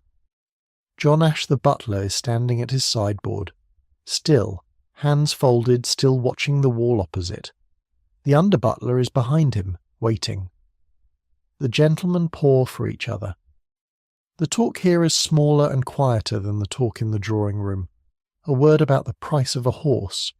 A word about a friend in Washington. A word, very quietly, about a mine somewhere in the West that has failed and taken a whole small fortune down with it. No one raises his voice. The 3/4 of an hour that separates the rising of the ladies from the return of the gentlemen is a small quiet thing, an old ritual, and everyone lets it pass at its own pace. At the end of the 3/4 of an hour, Ward McAllister rises from his seat. The other gentlemen rise with him. They set down their glasses. They fold their napkins onto the table. John Ash steps forward and one after another indicates the door with a small open hand. The gentlemen go through it in the order they came. The porter, who has been at his post by the front door all this while, does not turn his head as they pass. And the 10 of them rejoin the 10 ladies in the small drawing-room, and the whole party gathers, for the first time all evening in one room. The mood softens now. This is the easiest hour of the evening. Dinner is done. Everyone has been fed. The ceremony has been observed. The fire is warm. The gaslight is low. The champagne has been drunk and the port has been drunk, and everyone in the room is warm and easy and glad to be here. On a night without a ball, this is where the evening rests. There is no urgency. There is no next room. There is only the small ruby velvet drawing-room, the 20 of them, the low fire, and the sound of a conversation, softly, on one sofa, and a laugh, softly, on another. A young cousin of Mrs. Astor's, a Schermerhorn, has gone to the piano in the corner. She lifts the lid, sits down on the small round stool and begins to play very softly a Chopin nocturne. She does not play for the room. She plays for herself. Nobody stops talking. But the talk drops by a small margin. The talk drops to the level of the music, and the two run together, and the room feels for a moment like a room in which everything is at exactly the level it should be. Mrs. Astor from her chair looks down the room at the piano and at the small back of her cousin, and lets a small smile settle on her mouth that no one across the room can quite see. It is not a public smile. It is a private one. She does not smile often in public. Ward McAllister, who has crossed to the mantel and is warming his back against the small fire, catches the smile out of the corner of his eye, and without turning his head permits himself the same private smile back. He knows what she is thinking. It is a small thing about a summer at Newport 25 years ago. He does not need to say it, and neither does she. The tall clock by the door strikes 10, and around the room, quietly, the party begins to draw itself together, because the older guests, at least, will begin to make their small farewells in a little while, and this is a house in which farewells are done properly, without hurry. On a night without a ball, in this drawing room, this is where the evening rests. On a ball night, this is where it would gather itself and rise. And even on a night without a ball, the memory of those ball nights is in the room, because the chandeliers of the ballroom hang unlit in their room just beyond the corridor, and the throne of the raised dais stands empty against the far wall in front of the fireplace, and the great full-length portrait of the woman in this small drawing-room by the fire hangs on the ballroom's far wall and waits.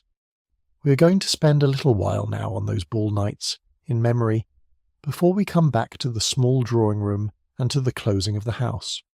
Ward McAllister is going to walk us there. Ward McAllister at the mantel in the small drawing-room with his back to the fire is at this moment 62 years old. He was born in Savannah in the year 1827, into a family of Georgia lawyers. He trained for the law himself, spent a season or two in the courts of that city, came east in his 30s, and settled himself from that point on to the one task he was born for. He would arrange the social life of the old families of New York. He would tell them how to give a dinner, how to set a table, how to seat a room. He would teach them which caterer to use, which wine, which flour, which cut of meat. He would run the season for them, and in time he would tell the world who was in and who was out. He is a small man. He is neatly made. His hair is combed back from a high forehead. His moustache is dark and waxed, though a very close look shows a little grey at its roots. He wears his evening dress with a small pearl pin in the tie, and a small enamel decoration on his lapel that he has awarded to himself for services rendered to the season. He speaks with a slight residue of a Georgia accent that has been so long overlaid with a Fifth Avenue drawl that a stranger would not be able to place it. He speaks a great deal. Mrs. Astor speaks very little. Between the two of them they have made a whole reign out of the balance.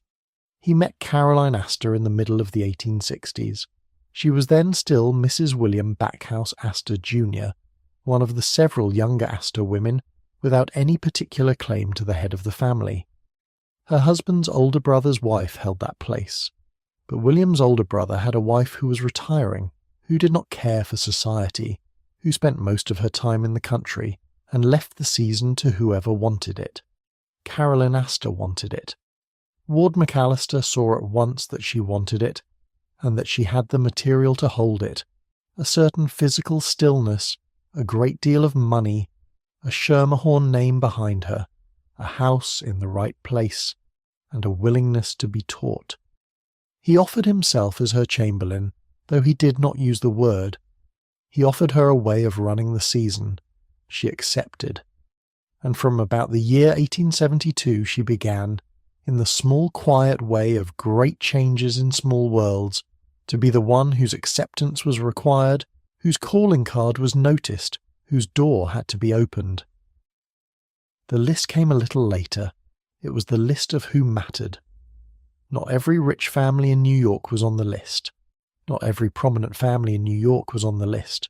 Only those old families who could trace themselves in New York or in the colonies to before the Revolution, and the small handful of newer families whose money and manners had earned Mrs. Astor's calling card in person. Some Vanderbilts, in time, made it on. Some Rockefellers, in time, did not. The list was McAllister's real work. He kept it in his own head, and in a small leather notebook he carried in the inside pocket of his coat. In the year 1888 he gave an interview to the New York Tribune. He said, with a small vain flourish, that there were only about 400 people in fashionable New York society, and that if you went outside that number you struck people who were either not at ease in a ballroom or else made other people not at ease. The paper printed it. The city read it. The number stuck. The 400 of Ward McAllister became a permanent phrase in the American language. 4 years later, in the year 1892, he opened the notebook once, at his own initiative, and sent the New York Times a list of the guests he had personally invited on behalf of Mrs. Astor to a January ball, together with a small covering note describing it as the authorized, reliable, and only correct list. The Times printed the whole thing, name by name. The number was in fact something under 400, a little short of the round number he had claimed. But the round number was the number the city wanted, and the city kept it. That was the reach of the rain. It was in one small leather notebook, and in one line to a reporter, and in one printed list. It was, in the end, a very small paper thing that made the whole of a very grand thing possible. Every January on the third Monday of the month, Mrs. Astor gave one great ball in her house at 355th Avenue. That night was the night the whole 400 were called to the door. Not 400 at once, of course. The ballroom held 400 at its capacity. But in practice, a great ball had 250 seated at supper, and 150 in the ballroom itself and the rest passing through. The ball began at 11 at night, and it ended when the last guest chose to go home, which was sometimes after 3 in the morning. The invitations went out 4 weeks in advance. The reply was expected within 3 days. To be invited was to be in society.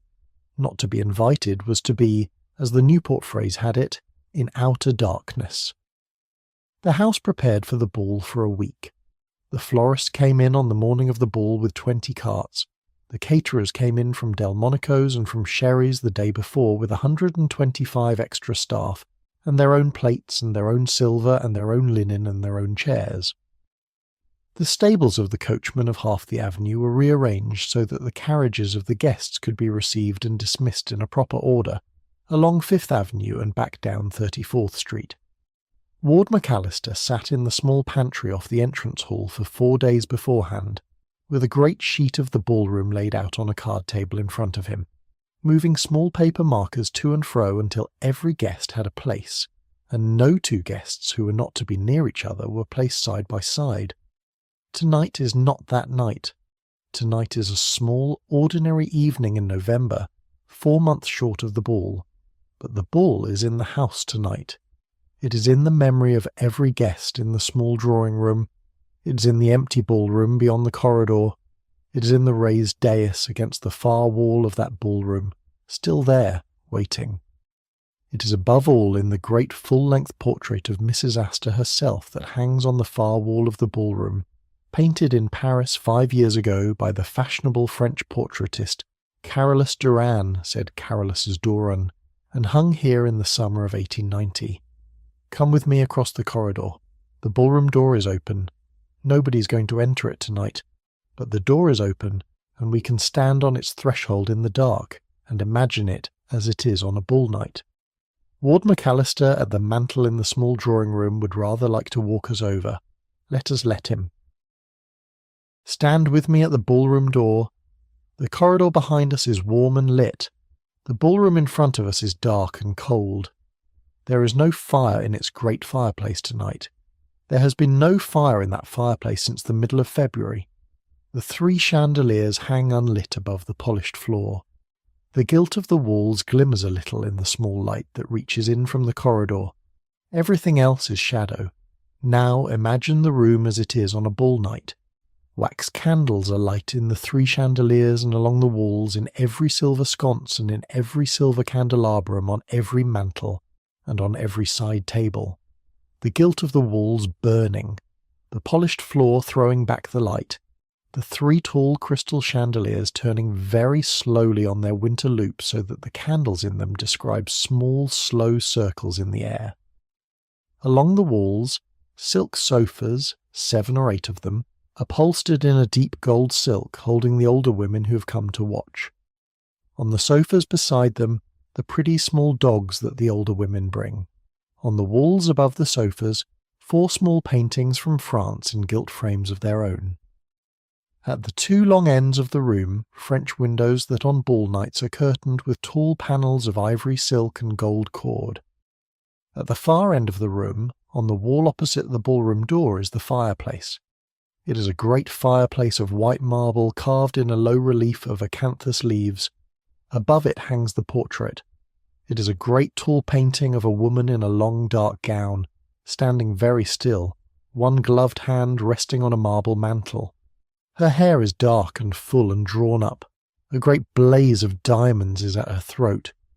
The look on her face is a look of calm and of steady understanding, and of a small private amusement that could go either way. It is a painting of Mrs. Astor. It is nearly life-size. It is a very good likeness. McAllister painted it in his Paris studio in the year 1890, when Mrs. Astor was 60, at the height of her reign. In front of the fireplace on the polished floor is the throne. It is not called a throne. Nobody in this house, above or below, calls it a throne to Mrs. Astor's face. Ward McAllister calls it a throne in his memoir, and the papers of the day call it a throne, and the guests among themselves call it a throne, and Mrs. Astor herself never uses the word. She calls it her banquette. What it is, in fact, is a low-raised platform, 6 inches high, 6 feet across, upholstered in the same ruby velvet as the sofas along the wall, with a small round cushion at the back embroidered in gold thread with the Astor coat of arms at its centre. On top of it stands a single low armchair. On either side of it, at the same height, stand 2 red velvet lounge chairs. The 2 red velvet lounge chairs are for the older women who wish only to watch and who do not join the dancing. The chair in the middle is for Mrs. Astor. On a ball night at 11:30, when the ballroom is full, Mrs. Astor comes through the corridor from the small drawing-room, on the arm of the ranking gentleman of the evening, and crosses the polished floor of the ballroom slowly, at the pace she crosses every floor in her house. The dancing pauses. The orchestra of 8, screened by potted palms in one corner, lowers its instruments to its knees. The guests along the walls fall silent. She reaches the throne. She steps up onto the raised dais. She turns. She sits. The gentleman on her arm bows and steps down. The 2 red velvet lounge chairs on either side already hold their 2 watching women, older distant cousins from Newport who have arrived in the city for the ball and who will not dance. Mrs. Astor lifts her hand once, in a small easy gesture, and the orchestra begins again, and the dancing resumes.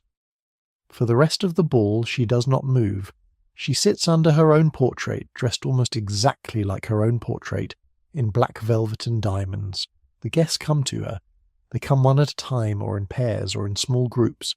They stand a little way in front of her, on the polished floor, and they say their small few words. She replies in her low, warm voice.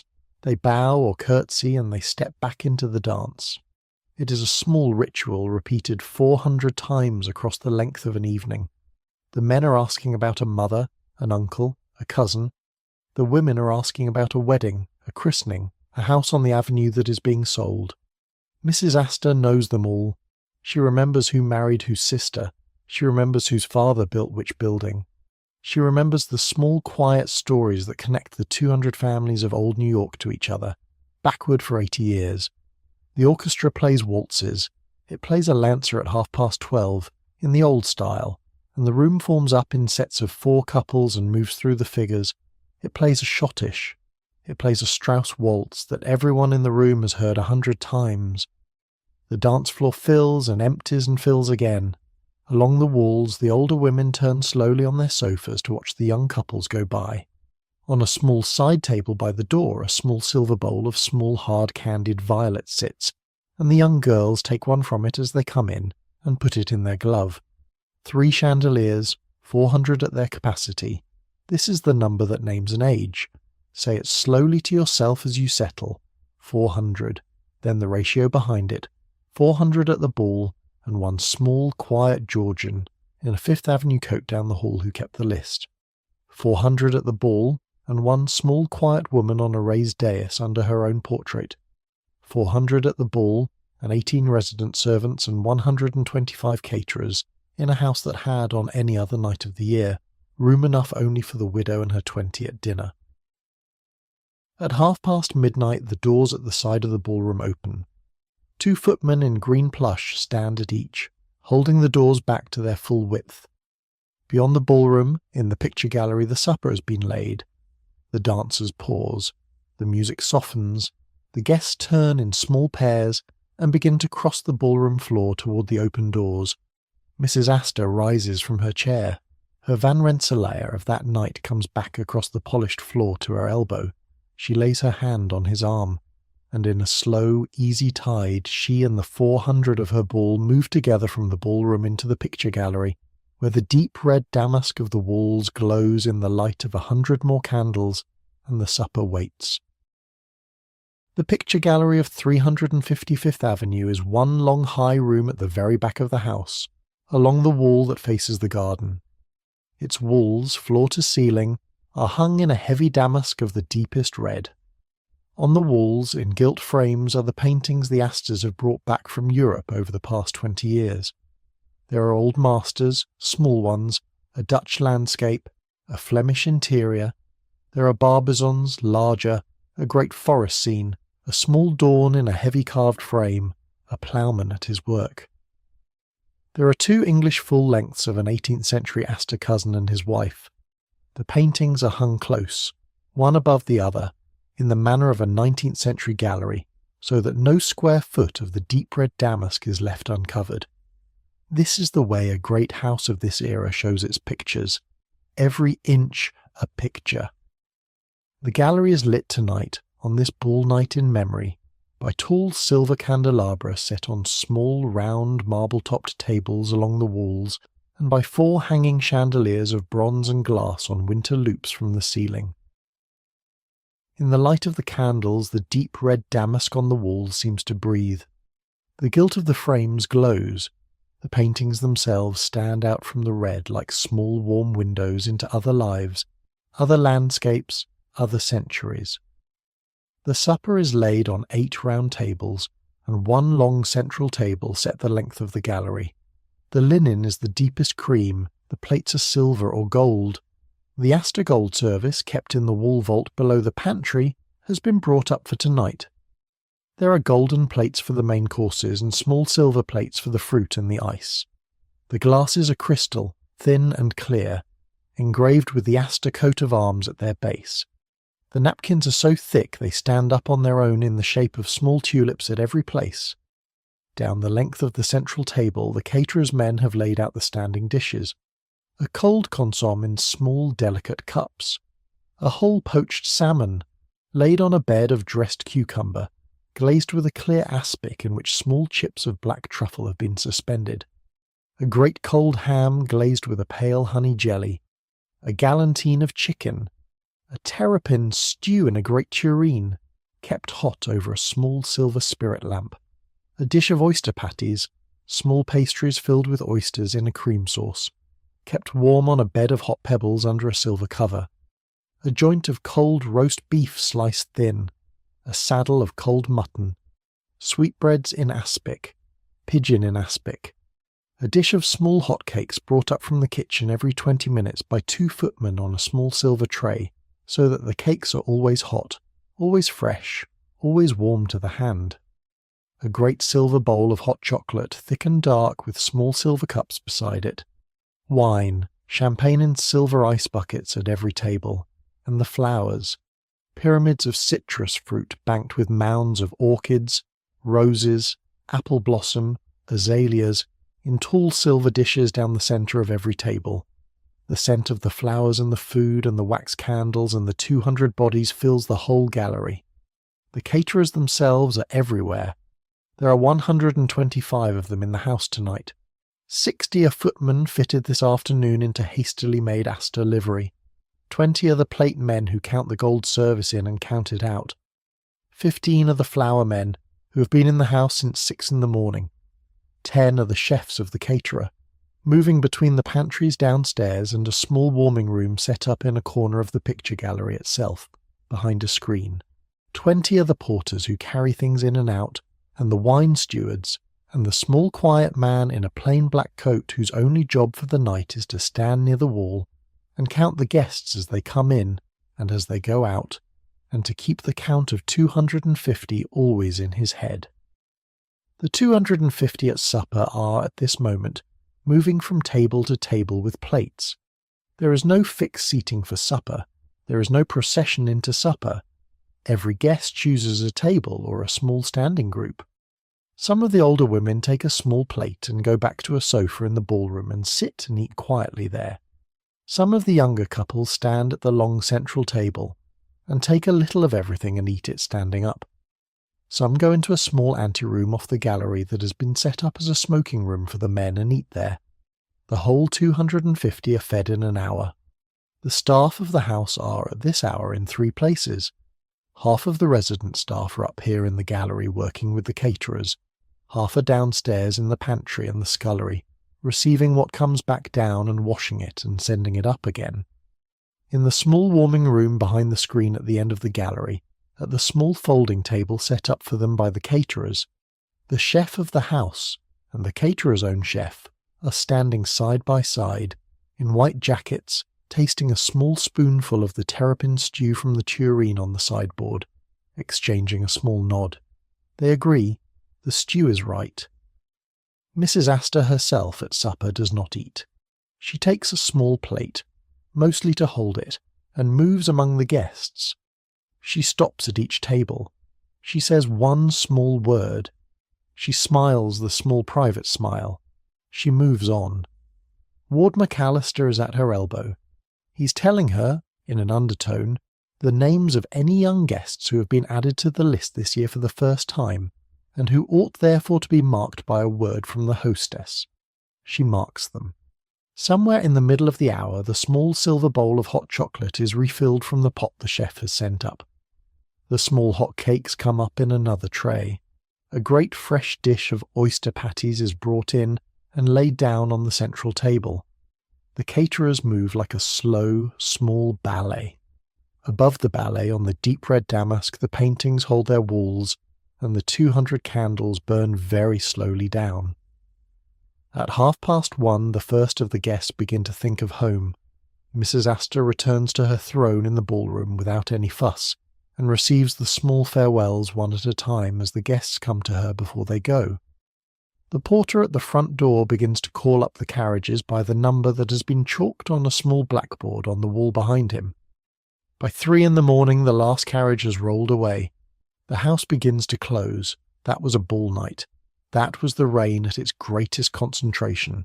And that was, in the end, the world the little brownstone at 355th Avenue was built to hold. It held that world for 20 years. And then, a little at a time, the world around the house began to change. The change to the lower house did not come at once. It came in the way great changes come to great houses in a great city, which is to say, at the pace of the city itself, quietly, without any single announcement. By the middle of the 1880s, Fifth Avenue below 34th Street had begun to fill up with shops and businesses. The great houses on the lower blocks were being sold off, one by one, and pulled down for banks and hotels and the first tall office buildings of the new commercial city. The private life of the avenue was moving north. The Vanderbilts had already built on 51st and 52nd Streets in the middle of the 1880s. New money, and old money too, was following. Fifth Avenue from 59th Street up into the 60s and 70s was still mostly open land in the 1880s, dotted with only a few houses, but the great families were beginning to buy the lots and to have them held for the day they would build. For a long time Mrs. Astor did not think about moving. Her house at 350 was the house of her reign. It was where the ballroom was. It was where the throne was. It was where the small drawing room and the picture gallery and the great mahogany dining room were. She saw no reason to leave. Her husband, William, aboard his yacht in southern waters, saw no reason to leave either, and would not have cared if she had. Her son, John Jacob Astor IV, then in his 20s and living in his own smaller house nearby, thought his mother should stay where she was. Everyone thought so. Then, in the year 1892, William Backhouse Astor Jr. died. Mrs. Astor was 62. She was, from that moment, a widow. She wore full black for a year. She gave no balls at all in the January of 1893. She kept the house very quiet, and she began to think for the first time of the future. In the same year, her nephew William Waldorf Astor made a decision that would end her life on the lower avenue whether she wanted it ended or not. William Waldorf was the son of William's older brother, John Jacob Astor III, and he had inherited that side of the double house arrangement, the neighbouring brownstone at 338 Fifth Avenue, next door to Mrs. Astor, with the shared garden between them. William Waldorf was a difficult, unhappy man. He had been passed over for the head of the family. He had been snubbed, or he thought he had been snubbed, by his Aunt Caroline in 100 small ways, and he had decided in the spring of 1892 that he was done with New York. He would move to England. He would build himself a great country house there, and in the meantime, on his lot at 338 Fifth Avenue, he would tear down his mansion and put up something else in its place. It was widely said, and probably fairly said, that he had chosen what to build partly to spite his aunt. He built a 13-story hotel. The Waldorf Hotel opened on Fifth Avenue, on the exact site of his old brownstone, on the 13th of March in the year 1893. It was 13 stories tall. It was the tallest hotel in the city. It rose out of the pavement of Fifth Avenue like a great red brick and stone tower, and it stood over the shared garden that had, until that spring, been the private garden of 2 Astor houses. From every window on the east side of Mrs. Astor's brownstone, from her drawing rooms, from her ballroom, from her boudoir, one could look out and see the Waldorf's wall of windows looking back. She never spoke of it in public. She sold no house that year. She stayed. But the ball of 1893 was, by the small measure of these things, a slightly diminished affair, because the great old private avenue was now the great new commercial avenue, and the ball's guests, on their way in, drove past a 13-story hotel to reach her stoop. 2 years later, in 1895, a man named George Bolt came to see John Jacob Astor IV. Bolt was a hotelier. He was in fact the proprietor of the Waldorf next door. He was a gentle, competent man in a good suit, and he had a proposal. The Waldorf was doing well. It could do much better. If Mrs. Astor's own house at 355th Avenue could be pulled down, and a larger hotel be built next door and joined to the Waldorf by a long marble corridor, the 2 hotels together, running under a single management, would be the largest and finest hotel in the city, perhaps in the world. Bolt could not have made this proposal to Mrs. Astor. He knew that. He made it to her son. Her son, who was 31 and who had inherited most of his father's practical mind, listened.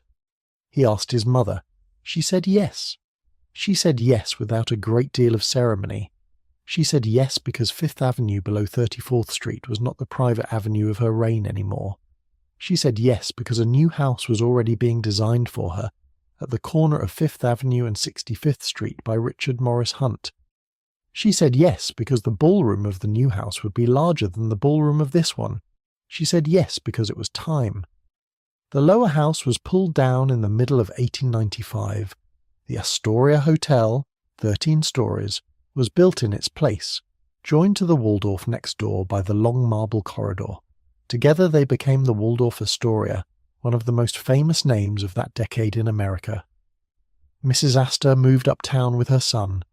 The lower avenue was given over from that point on to commerce. The Astoria and the Waldorf stood there together for 36 years.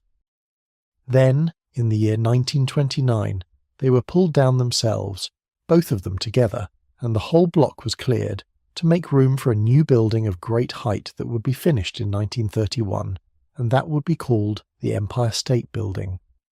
The Waldorf Astoria itself was rebuilt on Park Avenue 2 years later. Everything on the corner where 355th Avenue had stood, and everything on the corner where 338 Fifth Avenue had stood, was gone and had been replaced by one very tall building that most Americans would come to know from photographs. Mrs. Astor did not live to see the Empire State Building. She did not live to see the second Waldorf Astoria. She had been dead 21 years when the block came down, but she had seen the change begin. She had known, when she said yes to Bolt through her son, that she was letting the lower house go. She had said yes anyway. That too was the reign. She knew when a house had done its work and she let it. The lower avenue is quiet in a certain way now at night, when the crowds have gone home and the Empire State Building stands lit above the sidewalk where the brownstone once stood. If you were to walk there tonight at 3 a.m. and stand at the exact spot where the porter used to open the door to a guest at 7, you would find, above your head, one of the most photographed buildings in the world, and beneath your feet the same pavement of Fifth Avenue that has been walked on since 1850. It is a strange kind of continuity. It is not, in the sleep register of this evening, a sad one. It is simply the shape a great avenue takes when it lives long enough. The rain let the house go, and the city kept the ground. Both are true. Now come with me back to the small drawing room, and up the avenue in memory, another 30 blocks north, to the house Richard Morris Hunt was already building for her, and where the last 12 years of her life were spent. In the summer of 1896, at the age of 66, Mrs. Astor moved into her new house, at the corner of 5th Avenue and 65th Street. Her son, John Jacob Astor IV, and his young wife Ava, moved in beside her the same week. The new house was not one house, it was two, joined together into a single French Renaissance chateau, half for the mother and half for the son, with one great shared ballroom at the rear that could be reached from either side. The address was 840 and 841 Fifth Avenue. The lot ran the full block from 64th Street to 65th Street, on the east side of the avenue, directly across from the eastern boundary of Central Park. Richard Morris Hunt, the architect, was in his last years then. He had built the Vanderbilt House on 52nd Street and the Vanderbilt Palace at Newport called the Breakers, and a great many other American houses of the period, and he was the most respected architect of the great families. He designed the Astor double house in the manner of an early French Renaissance chateau, a small imitation of the Louis XII wing of the Château de Blois in the Loire Valley of France. He drew the plans in his office, and he oversaw the building down to the last detail of the bronze gates. He died in the summer of 1895, a year before the house was finished, and he did not see it lit up on its first evening. But the house is the last of his great American houses, and it stands on Fifth Avenue in 1905 as clearly his as any of the others. Come and stand with me at the corner of 5th Avenue and 65th Street. It is a mild spring evening. The trees of Central Park across the avenue are just beginning to leaf out. The lamps of the avenue are lit. The stone facade of the house rises up in front of us in pale grey limestone, 4 full stories to the mansard, with 2 square towers at the corners and a steep slate roof, and tall dormer windows in the mansard picked out in ornamented dormers. There is a small carriage court set back from the sidewalk between 2 low walls, and at the pavement's edge a pair of great iron gates cast in bronze, standing open tonight because a small party is expected in an hour. The gates are magnificent. They are almost 12 feet high. They are worked in a design of stylized leaves and vines and small heraldic shields. They have small figures of hunting hounds at the base of each side. They cost more than a small townhouse cost in these years. Through the gates, across the small carriage court, a shallow flight of stone steps leads up to a great arched doorway of oak studded in bronze. Above the doorway, a small stone shield carries a monogram in a hand-cut relief. Come with me up the steps. The doors are opened for us by 2 footmen in the new Astor uniform. In the uptown house, Mrs. Astor has retired the old English court livery of green plush and knee breeches for the evening. The new livery is a plain black coat cut long, a black waistcoat, a plain white shirt front, a plain black tie, black trousers, plain black shoes with a small silver buckle. It is quieter. It is more modern. It is the livery of the 1890s and after. The footmen at the door are tall and clean-shaven and stand very still.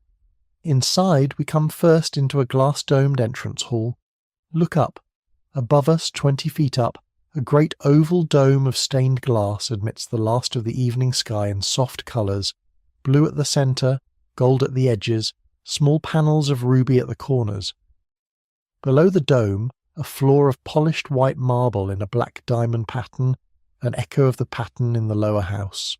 From the entrance hall, 2 great arched doorways open, one to the left, one to the right. The one to the left leads into the northern half of the double house, which is Mrs. Astor's own. The one to the right leads into the southern half, which is her son's. Both are open tonight. The 2 halves of the family are, in the evenings, one household. We turn left into Mrs. Astor's half. Both halves of the double house were done, from the plaster of the ceilings to the silk of the walls to the wood of the mantels, by the Paris decorating firm of Jules Allard et Fils, said Jules Allard, whose work is in a dozen of the great American houses of this decade. The style throughout is French. Across the hall on her son's side the great grand salon is white and gold, in the manner of the reign of Louis XV, with panels of pale silver silk between panels of gilded plaster. That is the more ceremonial room of the two halves, where the son and his wife receive on the largest evenings. On Mrs. Astor's side, her own private drawing-room, at the front of the house, is hung in a soft rose damask that, in photographs, will later render as pale grey. But tonight, in the low, warm light, is a colour like the inside of a cloud at sunset. The dining room on her son's side, which we glimpse through a doorway on the other side of the entrance hall, is done in ebony and gold, dark and warm, with a long table of polished ebony and gilded chairs. The library on Mrs. Astor's side is dark oak, deep and quiet. Mrs. Astor's private rooms are on the third floor. Her son and his wife have theirs on the second floor of their own half. The two families share one great house that is, on the plans, in fact 2 houses back to back. But the shared ballroom at the rear joins them, and every evening after dinner, when the son and daughter-in-law and any small circle of friends come across to Mrs. Astor's side for coffee, the two halves become one household again. Tonight is not a great evening. Tonight is a small dinner of 10 in the ebony dining room, and after dinner Mrs. Astor and her son and her daughter-in-law and their little party will come into her rose drawing-room for coffee, and Mrs. Astor's Steinway grand piano at the corner will be opened, and her daughter-in-law, who has a good hand at the piano, will play. That is all. The ballroom at the rear tonight is dark. The bronze gates at the pavement will be closed by 10, and the house will settle into a slower, quieter evening than the one we spent below at 355th Avenue. But before the evening does begin, let us walk to the back of the house and stand at the door of the great shared ballroom for a moment. Because whatever else the new uptown house was for, whatever else it did in a decade, it was built above all for that ballroom, and the ballroom was probably the largest private room in New York. Come with me down the long corridor that runs the whole depth of Mrs. Astor's half of the house, from the front rooms to the ballroom at the rear. The corridor is broad and high, floored in polished parquet under a long runner of deep crimson. On the walls, in narrow gilt frames, hang small drawings and etchings, family portraits in silhouette, small landscapes from Italy brought back over the years. Along the way we pass on our right the door of the picture gallery of the new house, which is quiet tonight, dark, waiting. We pass on our left a small door that leads down a private stair to the caretaker's rooms in the basement, and then we come to the great double doors at the far end. The doors are of dark oak studded in small bronze rosettes. They stand 10 feet high and swing on hinges as long as a man's forearm. In their centre panels, in low carved relief, are the intertwined initials CSA said, letter by letter, Carolyn Schermerhorn Astor. The 2 footmen at the corridor's end swing the doors slowly inward. We step through into the ballroom. It is dark tonight. Nothing is lit but a single small lamp on a small side table near the door, kept burning through the evening in case anyone should come this way. Yet even in the small light of the one lamp, the size of the room is felt at once. The ceiling rises high above us into a soft shadow, 4 stories of the house's rear rising into it, and the room stretches away to the far wall until the far wall is only a sense of a wall, a paler place in the shadow. Underfoot the floor is a great expanse of polished parquet in a herringbone pattern, laid across the whole footprint of the room, so that when the room is lit and the dancers move across it, the parquet catches the light in small warm scales. Along the walls in the dark we can just make out the shapes of the mantels. There are 3 of them, one on each of 3 walls, all in white marble, all carved in the same low relief of acanthus leaves and small rosettes. Above each mantel in the dark hangs a great mirror in a heavy gilt frame that would, in the light, throw the length of the room back at itself doubled. From the ceiling in the dark hang the great chandeliers. There are 5 of them tonight, though on Hunt's earliest plans for the room there had been as many as 7, all of them long crystal chandeliers on winter loops, all of them dark now, all of them waiting. 1,200 is the capacity of this room. 1,200. Say it slowly to yourself as you settle. In the ballroom of 350 Fifth Avenue the capacity was 400, and that number named an age. In this room the capacity is 3 times that. 1,200. It was probably the largest private room in the city of New York in the 1890s, and it may have been the largest private room in the country. The ballrooms of the great Newport cottages of the Vanderbilts were larger than the ballroom of 350 Fifth Avenue, but not one of them was larger than this. When the ballroom of this house was lit and full and the orchestra of 8 was playing, the whole rear of the block held the low warm sound of it under the winter sky. Above the mantel on the far wall the same portrait of Mrs. Astor has been rehung, the Carolus Duran of 1890. It was taken down from its old wall in the ballroom of the lower house in the spring of 1895 before the demolition, and it was carried up the avenue in a heavy padded crate, and it was put back in its new place here, above the great white marble fireplace, in the winter of 1896. It hangs on the same wall the same way. The mantel is a little larger, the room around it is a great deal larger, but the woman in the painting is exactly the same woman as before, standing in exactly the same black velvet dress, with exactly the same great blaze of diamonds at her throat, looking with the same look. Some things travel. The throne, too, has come with her. The raised dais of 6 inches in ruby velvet, the single low armchair, the 2 red velvet lounge chairs on either side. They are set on the far wall in front of the fireplace, exactly the way they used to be set at the lower house, and they wait for a ball night in exactly the same way. Mrs. Astor has kept the arrangement. She has, in the way of old women in old houses, kept the small furniture of her earlier life around her. The throne is the throne. On ball nights at the new house the sequence is the same. The bronze gates open at the pavement at 10 in the evening. The carriages roll into the small carriage court, and the guests come up the shallow flight of stone steps and through the great arched oak doors and into the glass-domed entrance hall and up the ceremonial stair for their coats, and down again and along the corridor to the ballroom. At 11:30 the orchestra of 8 begins to play. At midnight Mrs. Astor comes into the ballroom on the arm of the ranking gentleman of the evening. She crosses the great parquet floor slowly. She reaches the throne. She sits, and the ball begins. In the largest private room in New York, 1,200 candles alight in the 5 chandeliers and along the walls, 1,200 small mirrored fires in the great gilt mirrors above the mantels, a whole city of small warm flames. Tonight the room is dark.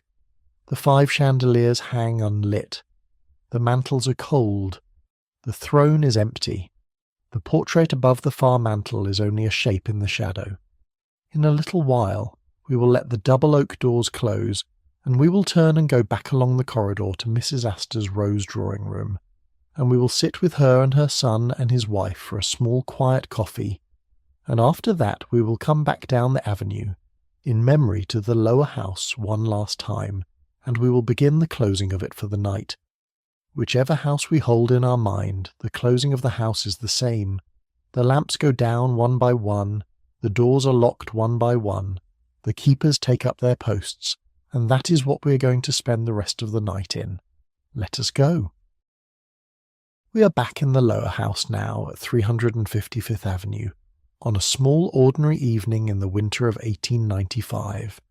The small drawing-room has been quiet for the last 3/4 of an hour. The Chopin nocturne on the piano ended at 10:30. The last of the older guests has already stood, kissed the hostess's cheek, gone out through the drawing-room door, been helped into her cloak by a footman in the small side-room, been announced by the porter at the front door and been handed by the same porter into her carriage, on the pavement outside. It is 12:30. By 12:30 on a small evening the party has thinned to 8 or 10. Mrs. Astor has kept her chair by the fire, but she's no longer at the centre of the room. The room has broken into small groups. Two women are sitting on the sofa nearest the fire, talking in low voices about a dressmaker they both use. Three gentlemen are at the small card table by the window, playing a slow game of whist. The rest are standing in twos and threes near the piano. Ward McAllister has taken a small chair beside Mrs. Astor's and is speaking quietly to her about a plan for a supper in February for a visiting European archduke. The porter at the front door has, all this while, been standing quietly at his chair. He's holding in his hand a small chalkboard on which the number of each guest's carriage has been written down, as the carriage was left in the queue on the avenue outside. There are 8 numbers left. He has already sent one of the 2 hall boys out onto the pavement to call up the next carriage in the queue. The boy has gone to the coachman on the box of that carriage, said the number, and the coachman has clucked to his horse and drawn the carriage up to the stoop. At the drawing-room door a footman appears. He does not enter the room. He simply catches the eye of the ranking woman of the group nearest the door, a small silver-haired Van Cortlandt, and inclines his head very slightly. She rises. She crosses the room to Mrs. Astor, bends slightly, kisses her cheek, murmurs a small word of thanks, and goes out. Her husband follows. 2 footmen in the entrance hall hand them into their cloaks. The porter opens the front door. The Van Cortlandt carriage stands at the curb with its lamps burning. The coachman on the box lifts his hat. The couple crosses the pavement, is handed up by the porter, and disappears into the small dark interior of the carriage. The porter shuts the door of the carriage. The coachman clucks. The horse steps off. The carriage rolls away up the avenue toward 40th Street. The porter returns to the top of the stoop, sees the next number on his chalkboard, and sends a hall boy out for the next carriage. This repeats itself at intervals of about 5 minutes for the next 35 minutes. One by one the 8 remaining couples come to Mrs. Astor to say goodnight. One by one they are handed into their cloaks. One by one they are handed into their carriages. The pavement outside the house cools and quiets. The horses coming and going make small quiet sounds in the near dark. The gas jets on the front of the house burn steadily. Above them the 7 chimneys keep their small threads of smoke. By 10 minutes after 1, only Ward McAllister is left. He stands to say his own good night. He takes Mrs. Astor's hand. He bows over it. He murmurs, in a tone that carries just far enough for her alone, that the evening was a great success. She lets him say it. She smiles the small private smile. He goes out. The porter, who has by now begun to know Ward McAllister's carriage from any other carriage in the city, has already called it up. Ward McAllister is handed into it. The carriage rolls up the avenue. The porter comes back inside. He closes the front door behind him softly without a sound, because Mrs. Astor is still in the drawing-room, and the whole house is now settling itself for the night. He slides the great bolt into place at the top of the door and the second bolt into place at the bottom. He takes the great brass key from a small hook on the wall beside the door and turns it in the lock. The lock is a heavy iron lock, and it turns with a small, clean click. He puts the key back on the hook. He goes back to his chair by the door. He does not sit yet. He stands a moment. He turns his head very slightly toward the drawing-room. He hears the small sound of Mrs. Astor's silk skirt as she rises from her chair by the fire. He hears her cross the parquet floor of the drawing-room. He hears her step into the corridor. He hears her mount the wide staircase of dark walnut to the second floor, and then the smaller staircase up to the third, one slow step at a time, on the arm of Ellen O'Connor, her lady's maid, who has been waiting for her at the foot of the stair for the last half-hour. He hears the door of her boudoir close on the 3rd floor above. Then he sits down. He is a widower of 65. He has been the porter of this door for 11 years. He will sit in this chair now for the next 4 hours, until the night watchman of the household comes in from his round and takes his post here in the front hall, and the porter goes back to a small room off the servants' hall, and lies down on a narrow bed and closes his eyes. Until then, he will sit here, in the low warm light of the 2 front carriage lamps burning outside, with his hands folded in his lap and his eyes on the closed door in front of him, and he will not be seen by anyone for the rest of the night, but he will be here. He is one of the 18 who are counted. Down the corridor of crimson silk in the mahogany dining room, The under-butler has already begun to clear. The under-butler tonight is a young man of 27 named, in the shape of his office, Mr. Harrison. His work now is one of the most delicate small pieces of work in the whole running of the house. He has to clear a great dining room after a formal dinner without making a single audible sound, above the murmur of the small drawing room down the corridor, where Mrs. Astor is at this moment stepping out and rising to the stairs. He has done it, in this house, every night of the past 4 years. He works with the 2 junior footmen at his elbow. The 3 of them enter the mahogany dining room from the pantry, softly, in single file, and stand a moment at the door, looking at what has to be done. The table is still laid with the dessert service and the coffee cups. Down the length of the mahogany the 20 candles have burned 2/3 of their way down, and are now small warm flames, each with a small pool of wax at their base. The 4 smaller candles in the candelabra on the sideboards have burned even lower. The whole room is in a soft golden shadow. The first thing to go is the silver. Every piece of the 20 places is silver. Every piece is counted. The under-butler has on the sideboard a small leather ledger, open to the page for the 15th of November 1895. Down the page, in his own hand, is written the list of everything that came out of the vault this afternoon at 4 o'clock. 20 dinner knives, 20 dinner forks, 20 dessert knives, 20 dessert forks, 20 dessert spoons, 20 soup spoons, 20 fish knives, 20 fish forks, 20 oyster forks, 20 bread knives, 20 small silver salt cellars, 2 great silver sauce boats, 4 silver salvers, 10 silver candlestands, and so on down the page. 280 pieces of silver in all. He is going to count every piece back onto its felt-lined tray on the sideboard, one at a time, and check it against the ledger, and lock it back into the vault below the pantry before he goes to bed. The 2 junior footmen work the table for him. They begin at the head, at Mrs. Astor's place, and work down each side, piece by piece. First the dessert plate is lifted, then the dessert knife and fork, then the coffee cup and saucer, then the water glass, then the wine glasses, then the small linen napkin, folded once, laid on top of the plate. Each stack is carried by 1 footman in slow, measured steps, back to the sideboard, where the under-butler receives it. The silver goes to its tray. The glass and the plate and the linen are carried through the pantry door, down the back stairs to the pantry below where the scullery maid Bridget is already at her sinks. The count of the silver goes on for 20 minutes.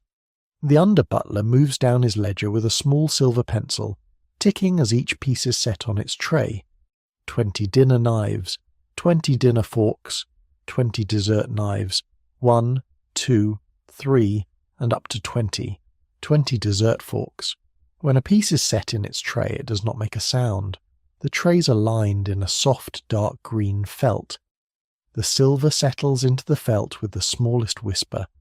The under-butler is very good at this. He has learned to move his hand so that the small silver does not click against any other small silver until it is safely in its place. When the silver has been counted and settled, the under-butler turns to the linens.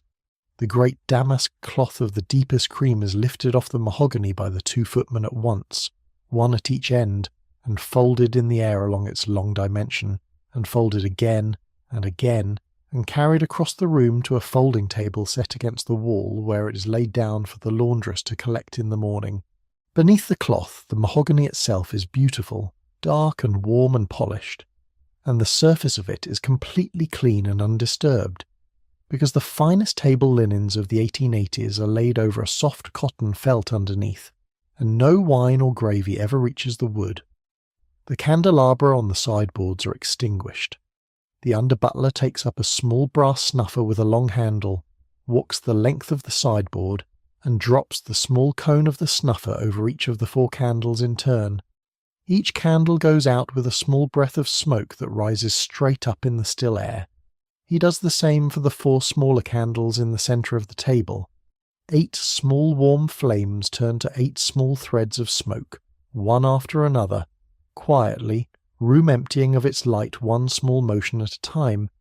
The fire in the grate at the far end of the room, which has been burning low all evening, is banked now for the night.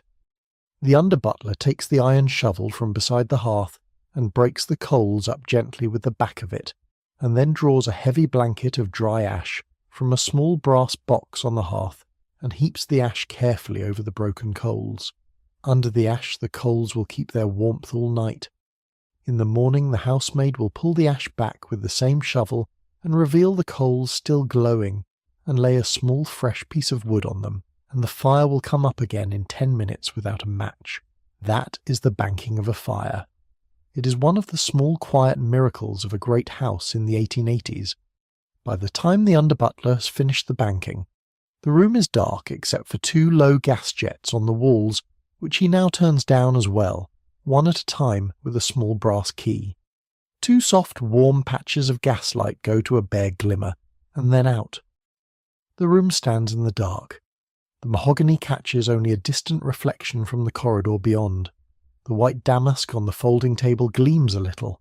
The banked ash on the grate glows a very dull red. The under-butler stands a moment in the middle of the empty room, ledger closed, silver counted, linen folded, fire banked. He nods once to himself. He turns. He goes out through the pantry door. Down the corridor of crimson silk, the small brass snuffers are being carried by the 2 junior footmen through every room of the ground floor, and the staterooms of the great house are, room by room, going dark. This is the hour we have been walking toward all evening. Since the gaslighter Thomas Riley went through the ground floor at 5 o'clock with his long taper and turned every fixture up, the house has been warm and lit. Now the same fixtures are being turned down one by one, and the light is leaving the walls in the same order it came into them. The under-footman with the small brass snuffer is a quiet older man in the plain black waistcoat of an under-footman off duty. He is not Thomas Riley. Thomas Riley is 15, and is at this hour already in his cubicle off the front hall, half asleep. The under-footman doing the closing round is a different man, a man of 45, who has been in service in this house for 18 years, and who does this small work every evening at 1 o'clock in the morning without a word and without a signal from anyone else. He goes through the staterooms in the same order Thomas Riley went through them at 5, only in reverse. He begins in the picture gallery at the back of the house. The picture gallery is tonight only dimly lit because on a night without a ball there was no need to light it, and only 2 small wall sconces were turned up. He turns them off. The deep red damask on the walls sinks the last small distance into shadow. The old masters and the barbizons in their gilt frames are just outlines now, small darknesses against a larger darkness. He moves to the dining room. It is already dark from the under-butler's work. He does not need to do anything there but pass through it. He does anyway. He walks the length of the mahogany once. He looks at the sideboard to confirm the silver is on its trays. He looks at the folding table to confirm the linen is folded. He looks at the grate to confirm the fire is banked. He nods to himself. He passes on. He moves to the library. In the library the 2 wool sconces are still burning low. He lifts the small brass key on each, turns it, watches the small mantle go from a low glow to a bare glimmer to out. The library sinks into its own dark. On the desk in the corner, a small green-shaded reading lamp is left burning. It is left burning because Mrs. Astor sometimes rises in the middle of the night and comes down for a book, and it is important that when she does, the library has one small light already on. This lamp will burn all night. He moves into the great drawing room. This is the largest room he will go through. 12 fixtures, 6 wall sconces, 2 floor standards, 4 small brackets along the mantel. He begins at the mantel. He turns off the 4 small brackets, then the 6 wall sconces, working around the room from the fireplace to the door, one at a time, small brass key, small pop of the flame going out, small breath of gas after it, a moment of the after-image on the eye where the light was, and then dark. The last 2 floor standards, which have been shading the low table between the 2 ruby velvet sofas, are turned off with a small handle low on the standard. The room, which was so warm and full an hour ago, goes to a soft blue-grey in the dark. and only the great mirror above the mantel keeps any light at all, because it is catching a small reflection from the corridor beyond. He moves into the entrance hall. Here the 3 tiers of the chandelier above are still burning low. He does not turn them down all the way. He turns them from a soft glow to a very small glimmer and leaves them there. The chandelier will burn at that small level all night, because the entrance hall is where the night watchman sits, and the porter sits, and the front door stands, and a completely dark front hall in a great house of this era is not a hall it is safe to sit in. He turns off the 2 brackets by the double doors of the drawing room. He turns off the wall sconces on the staircase, working up from the newel post to the landing one at a time. The staircase sinks into shadow with only the low glow of the chandelier below to light it. He moves into the small drawing room. Here the fire is still burning warm because Mrs. Astor was in this room until 15 minutes ago, and the fire was made up for her. He does not touch the fire yet. That will be done in a moment. He turns off the 2 low blue glass lamps on the side tables. He turns off the 2 wall sconces on either side of the mantel. He turns off the 4 brackets above the piano. He turns off the standard by the window, room by lamp. The room goes to firelight only, and the firelight throws the whole small room into a warm dark orange. The ruby velvet of the sofas glows. The white marble of the mantel glows. Above them, the small ormolu clock on the mantel catches a small flick of firelight on its glass face and holds it. Then the under footman goes back through the corridor to the front hall. He's done the ground floor. He goes down the back stairs to the pantry. From the pantry he comes back up with a second under footman, and the 2 of them go into the small drawing room and bank the fire there, exactly the way the under butler banked the fire in the dining room, and then they turn out the fire in the library, and they go through the small morning room, and the process is complete. The 4 full stories of the state floor have gone from lit to dark, room by room, in a little over 20 minutes. The lamps are down one by one. This is the motif of the whole night. The rain, 1 lamp at a time. Above us, on the 3rd floor, the last small light of the boudoir is still burning, because Ellen O'Connor is not yet done, and then, in a little while, that lamp too will go down. Let us go up and stand outside the boudoir door and wait. We come back up the wide walnut staircase to the 2nd floor, and along the corridor to the smaller staircase up to the 3rd. On the 3rd floor the corridor is quiet. The gas fixtures along the wall are burning very low. From under the door of Mrs. Astor's boudoir at the end of the corridor comes a soft warm light. The door is closed. Inside, Ellen O'Connor is at work again. She has been at work with her mistress since Mrs. Astor came up the stairs at 10 minutes to 1. It is now 20 minutes past 1. She has already helped Mrs. Astor out of the dove satin gown, taking each of the 23 small pearl buttons at the back with her silver hook, lifting the gown off the shoulders slowly, catching it before the train touched the floor. She has hung the gown on a padded hanger inside the great walnut wardrobe against the wall. She has helped Mrs. Astor out of the petticoat and the underdress and the light silk stockings and the corset 1 piece at a time. She has laid each piece into a small linen basket beside the bathroom door, where the head housemaid will collect them in the morning for the laundress. She has helped Mrs. Astor into a long soft wrap of pale grey cashmere with a small ivory silk lining. She has settled her at the small stool in front of the tall mirror, and now she is at the jewels. The diamonds go back to the safe in the reverse of the order they came out. First the small comb of diamonds from the hair. Ellen lifts the pins 1 at a time, catches the comb, sets it on a small folded cloth of white silk on the low table beside the mirror. Then the earrings. She unhooks each drop, slides it into a small chamois cloth folded into a small pouch. Then the bracelets. The 3 thick bands of diamonds set in silver, off the right wrist, then off the left, then off the left again. Each one wrapped, each one settled into a small tray. Then the triple string of diamonds from the throat. Ellen unhooks the small clasp at the nape with 2 fingers, catches the string in her other hand, lifts it away, lays it down on the folded white silk cloth in a slow shining coil. She counts the stones. She always counts the stones. The triple string is graduated from the smallest at the clasp to the largest at the centre front. She counts them by touch, running her fingertip once along the coil, and satisfies herself that all are still there. This is the routine of 30 years. Nobody has told her to do this. She does it because she is Ellen O'Connor, and because this is the triple string of her mistress, and if a stone were to go missing on her round, she would not be able to bear it. The trays go back into the safe. The safe door is closed. The small brass key on the chain around Ellen's neck turns the lock. Ellen tucks the key back under her collar. The little hinged panel of the rose silk goes back into place. The wall is a rose silk wall again, seamless. Now the hair.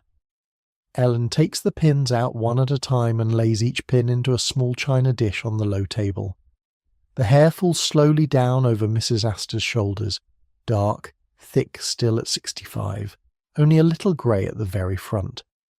Ellen takes up the soft badger bristle brush and begins to brush the hair out from the crown to below the shoulders in long, slow strokes.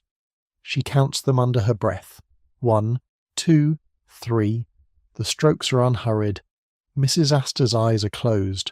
Her hands are folded in her lap. She's at rest for the first time in the day. Ellen counts to 100. It takes about 7 minutes.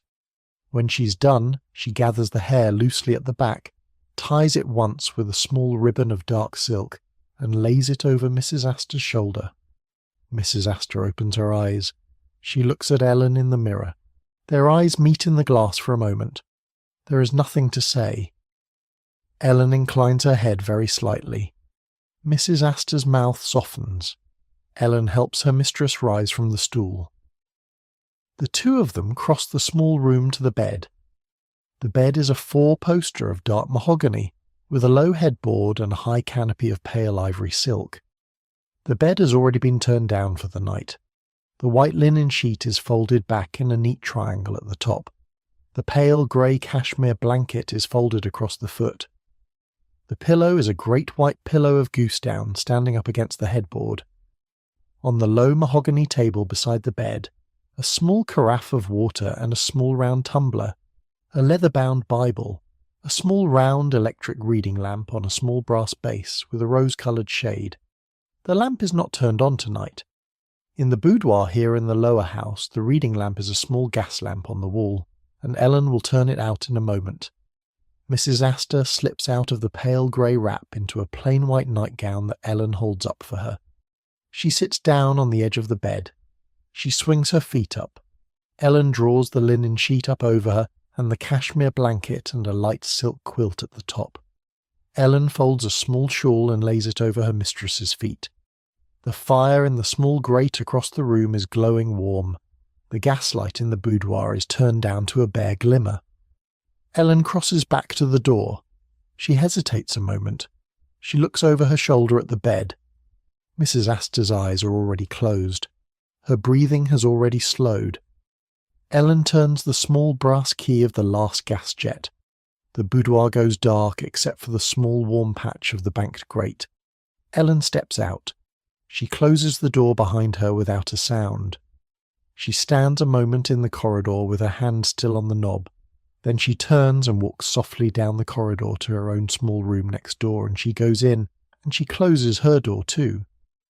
Down on the ground floor, John Ash, the butler, is beginning his round. John Ash the butler has changed out of his tailcoat and into a plain black jacket for the round. He carries a small leather notebook in one hand and, in the pocket of the jacket, a small brass ring with only 3 keys on it. He does not need a great ring of keys, he needs only 3. 1 for the wine cellar, 1 for the silver vault, 1 for the great outer bolt on the service door at the back of the house that opens onto 34th Street. Every other lock in the house is either locked already or will be turned in his sight by another member of the staff. He begins in the front hall. The porter is at his chair by the door. John Ash lifts his notebook, and the porter, without a word, says the number of carriages that came in and out tonight.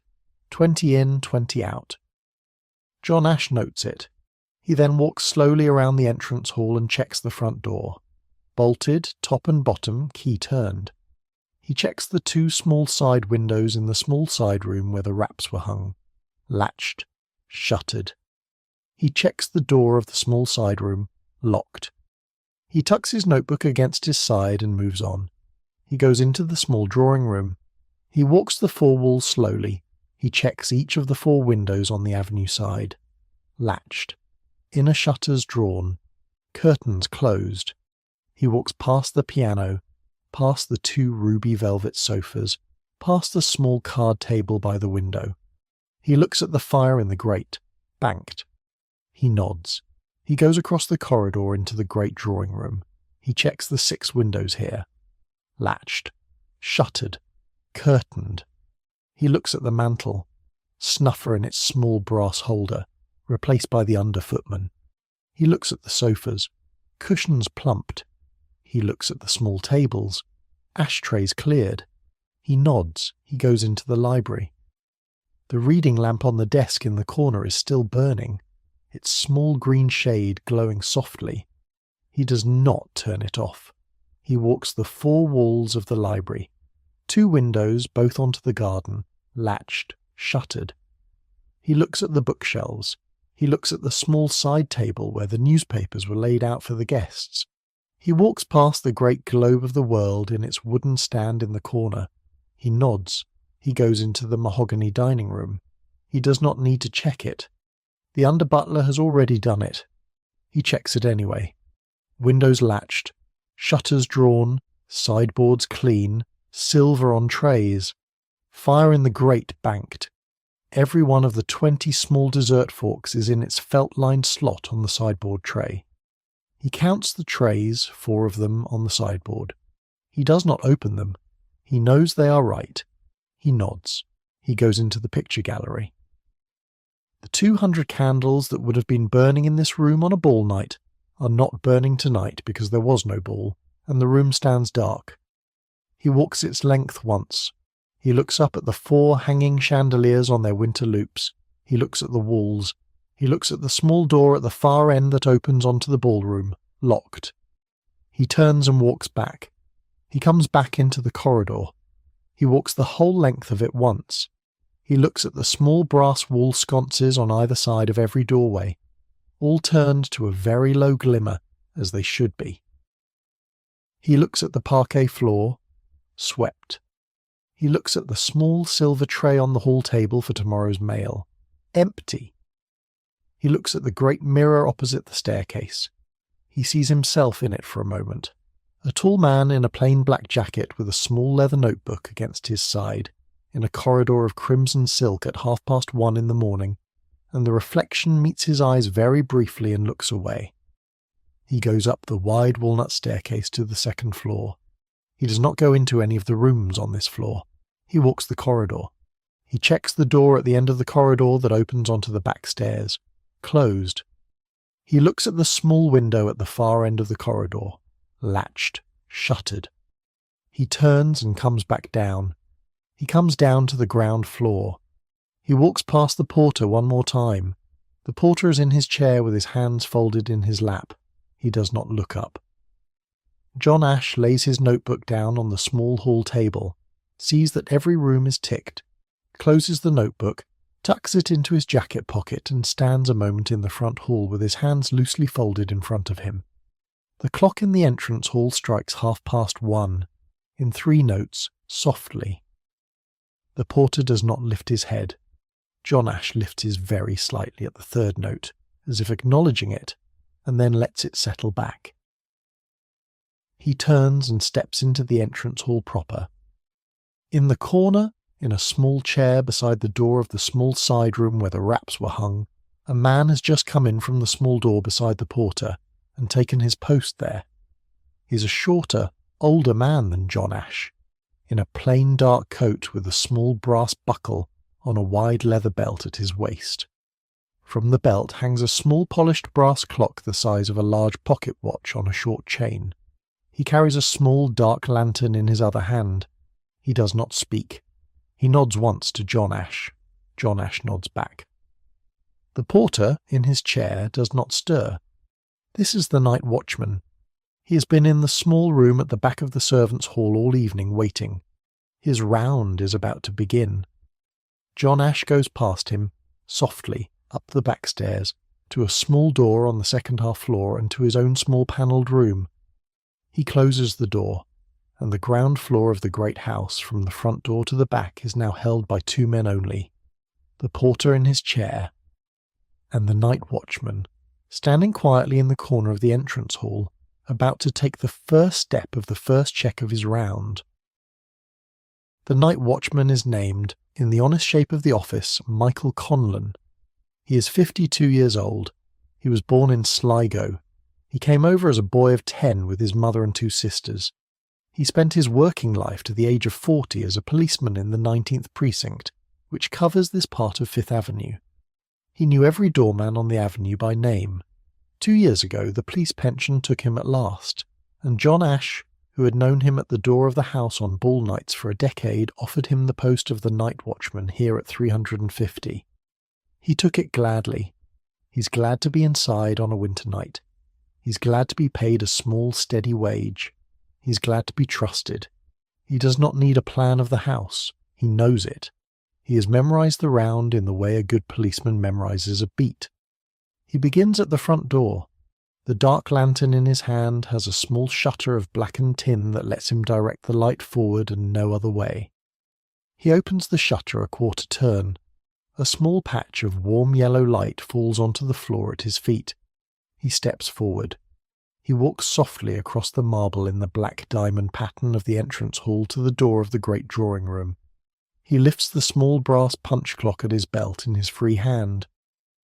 On the wall beside the drawing room door at chest height is a small brass plate the size of a large coin, with a small key sticking out of its centre. He fits the punch clock onto the key. The clock takes a small punch of the key's shape onto a paper disc inside it. He hears the small click. He lets the clock fall back against his belt. He has just marked the first checkpoint of the night. This clock will be opened by John Ash in the morning, and the paper disc inside will show every checkpoint of the round, in order, with the time of each punch to the minute. That is how a great house of this era verified that the night watchman did his work. The fires are banked, the doors are bolted, the house is breathing slowly now. He walks the length of the great drawing room. He lifts the lantern once, briefly, and lets the small patch of light travel along the walls, along the sofas, up onto the mantel, back down onto the parquet, and off again. Nothing is out of place. He crosses to the door on the far side and steps through into the corridor beyond. He walks past the library, past the dining room. At each door there is a small brass plate on the wall, and at each he punches the clock. Click, click. He walks past the picture gallery. He does not go into the ballroom tonight. On a night without a ball he does not need to. He returns to the front hall. From the front hall he goes up the wide walnut staircase to the second floor. He does not walk quickly. He walks softly. His shoes have been chosen for this work. Low, soft leather, thin sole. The staircase does not creak under him. On the second floor he walks the corridor. He punches the checkpoint plate at the head of the stair. He walks to the door at the far end that opens to the back stairs. He punches the plate there. He does not go into any of the rooms. He goes up to the third floor. At the head of the third floor stair he punches the plate. He walks along the corridor past the door of Mrs. Astor's boudoir. He walks softly. He does not lift the lantern here. He knows the corridor and does not need to see it. Under the door of the boudoir there is no light. Under the door of Ellen O'Connor's room next door there is no light. He walks on. He punches the plate at the far end of the corridor. He turns and comes back. He goes up to the fourth floor, the servants' floor. The gas fixtures here have been turned right down. He lifts the lantern a little more. The corridor here is narrow. The doors along it are plain, with a small china number set into each one.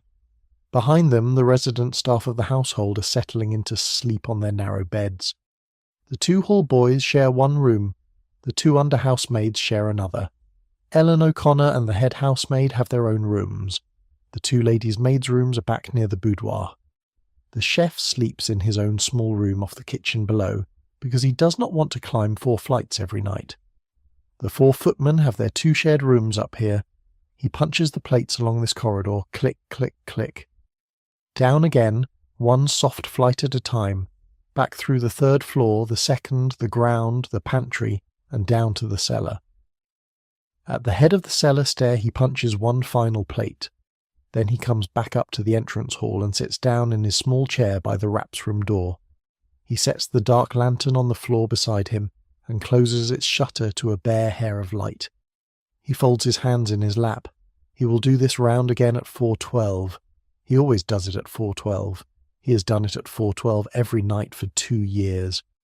Between now and then he will sit here in the small light of the entrance hall chandelier turned to a glimmer, and he will listen to the ordinary sounds of the house at night, and he will not move. The porter in the chair by the front door is already at this hour dozing softly with his chin down on his chest. There is a checkpoint plate at every door on his round. He knows each one by touch.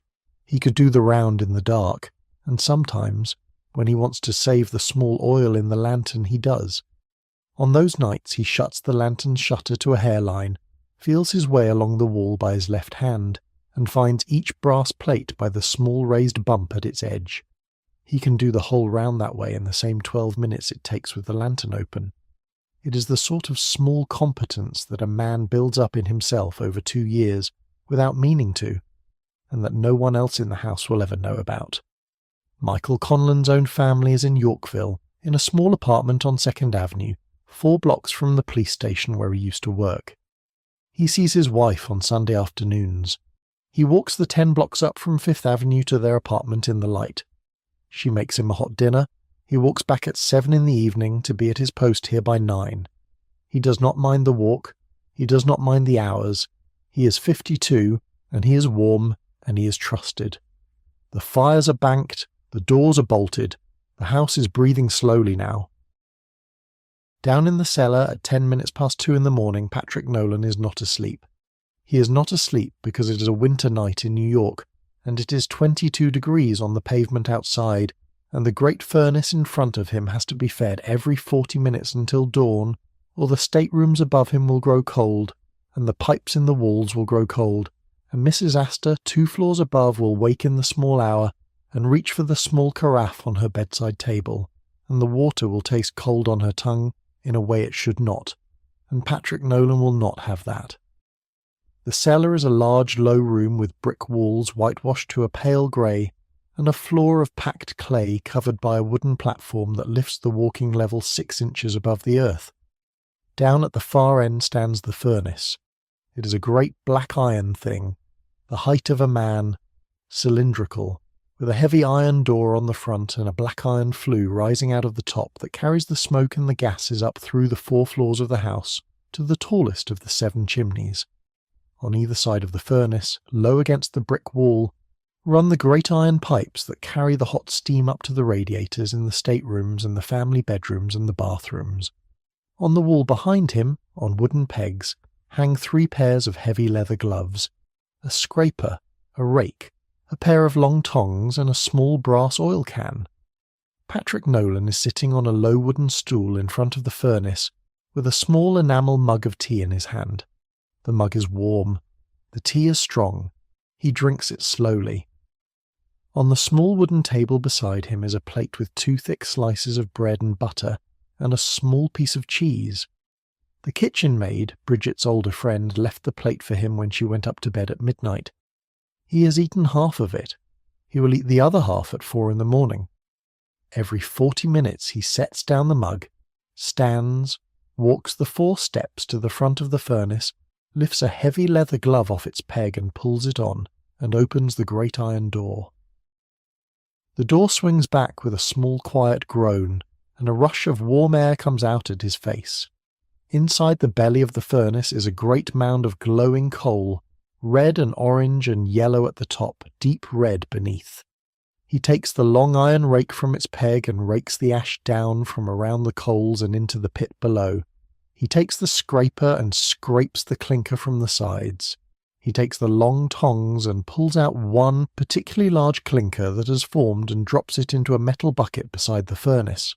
Then he steps to the coal bunker set into the wall beside the furnace, opens its small wooden gate, and shovels 3 shovelfuls of fresh coal onto the top of the mound in the furnace, spreading it evenly with the rake.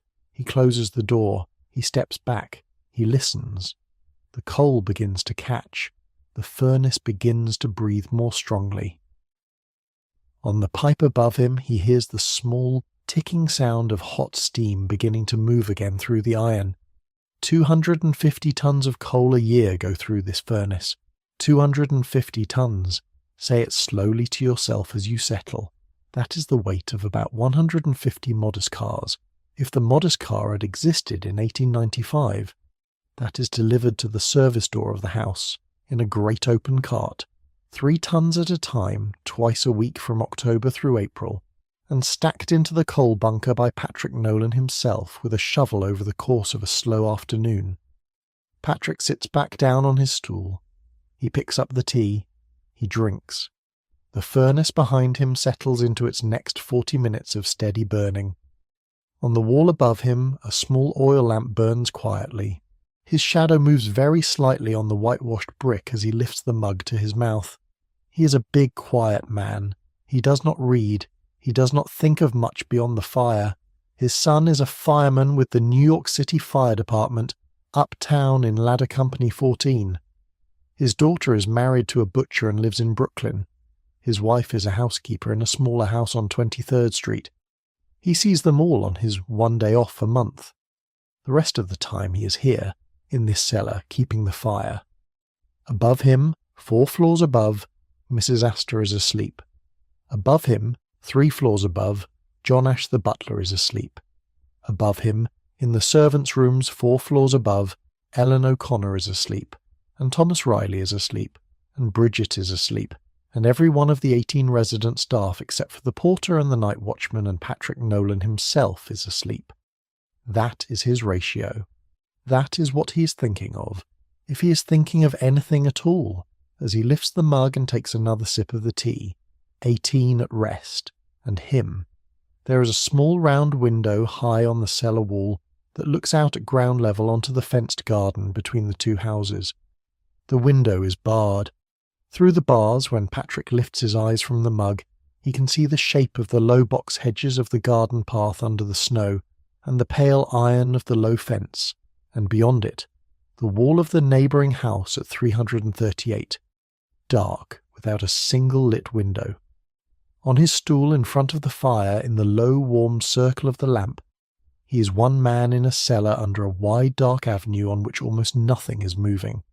It is a small position, and it is a good one. He picks up the plate from the small wooden table beside him. He breaks off a piece of the bread. He puts it in his mouth. He chews it slowly. He drinks the last of the tea. He sets down the mug. The fires are banked. The doors are bolted. The house is breathing slowly now. Let us go up now, quietly, from the cellar to the attic, and stand in each floor of the house for a small moment, and hold the house as it is at 2:30 in the morning. In the cellar, Patrick Nolan is at his fire. That is one man of the 18 awake. On the ground floor, in the entrance hall, Michael Conlon, the night watchman, is in his chair by the wraps room door. The porter is in his chair by the front door, softly dozing. That is one man of the 18 awake, and one at rest but at his post. The staterooms of the ground floor are dark and empty. The great drawing room, the small drawing room, the library with its small green-shaded reading lamp burning on the desk in the corner, the mahogany dining room with its silver on trays, its linen folded, its fire banked, the picture gallery, the ballroom beyond it, a great cold empty room, its 5 chandeliers hanging dark on their winter loops. In these rooms, at this hour, no human being is awake. The furniture stands in its place. The crimson silk of the walls holds its colour faintly in the small light that reaches in from the corridor. The rooms are the rooms. On the second floor the family bedrooms are empty because William Backhouse Astor is at sea, and there are no other family members in residence tonight. The guest rooms are empty because there are no house guests tonight. The corridor is dark. One low gas jet at the head of the stair burns very small. On the 3rd floor, Mrs. Astor is asleep in her 4-poster of dark mahogany in the small rose damask boudoir at the end of the corridor.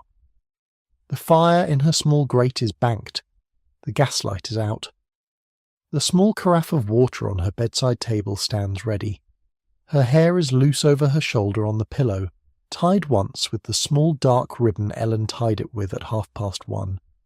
Her breathing is slow. Her hands are folded on the top of the light silk quilt. Her eyes are closed. She does not know Patrick Nolan is at the furnace 2 floors below her. She does not know Michael Conlon is in his chair 3 floors below her. She has never met either of them by name. They are her keepers. They keep the house that holds her. Ellen O'Connor is asleep in her small room next door. She sleeps in a plain iron bed with a white cotton coverlet, in her nightgown, with the small chain of the safe key around her neck. She sleeps lightly.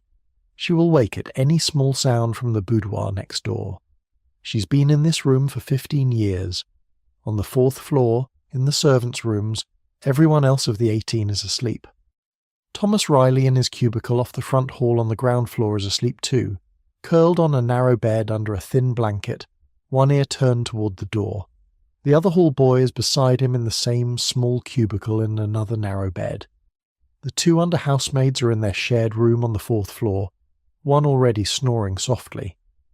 The 4 footmen are in their 2 shared rooms, sleeping the deep sleep of men who have been on their feet for 8 hours in tight boots.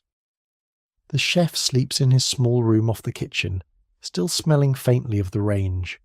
The kitchen maid sleeps in a small room off the scullery, one door from Bridget, who at 16 sleeps the deep sleep of a child.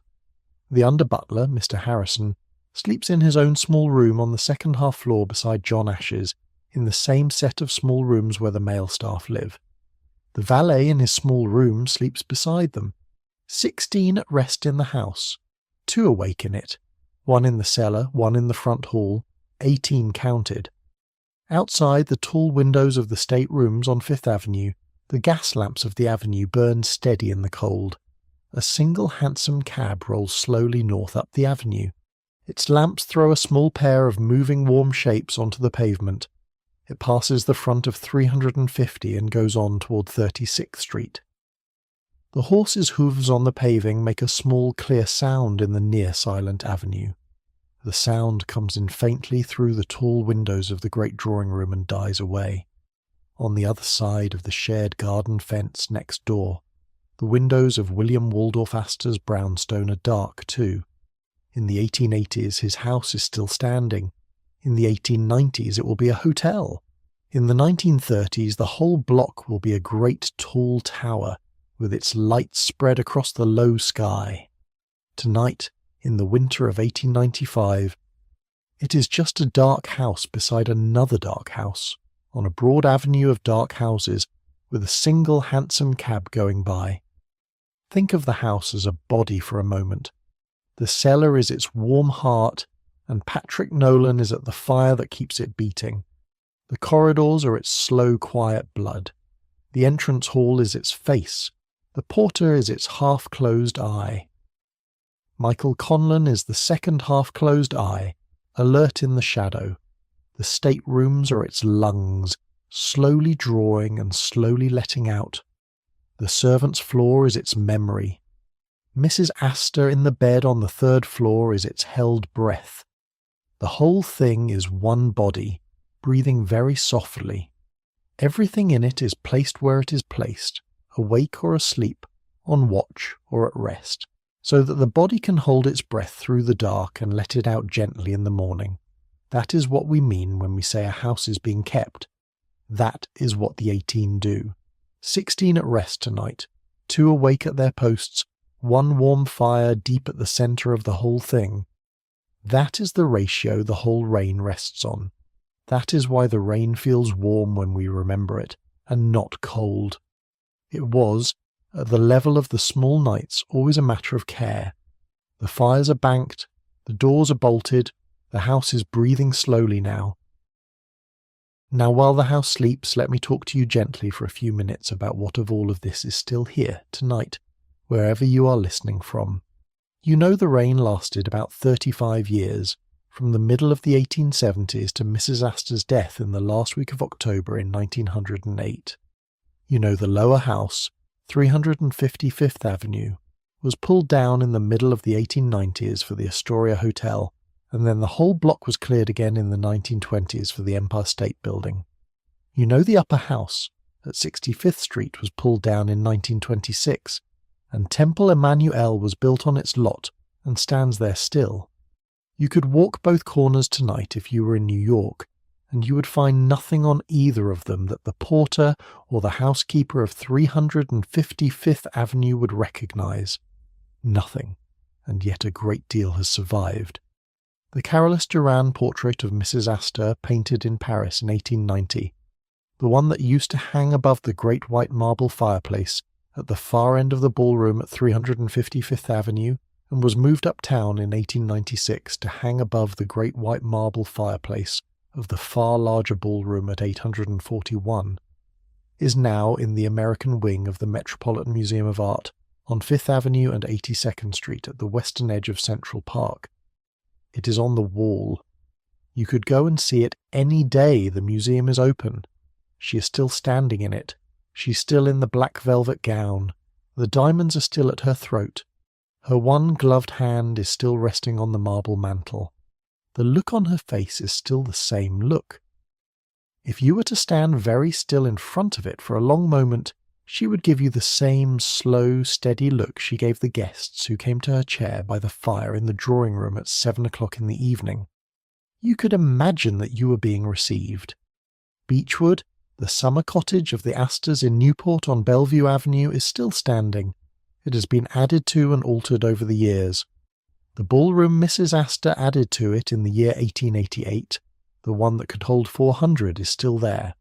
The banquette that Ward McAllister called the throne is still there, in front of the fireplace at the far end.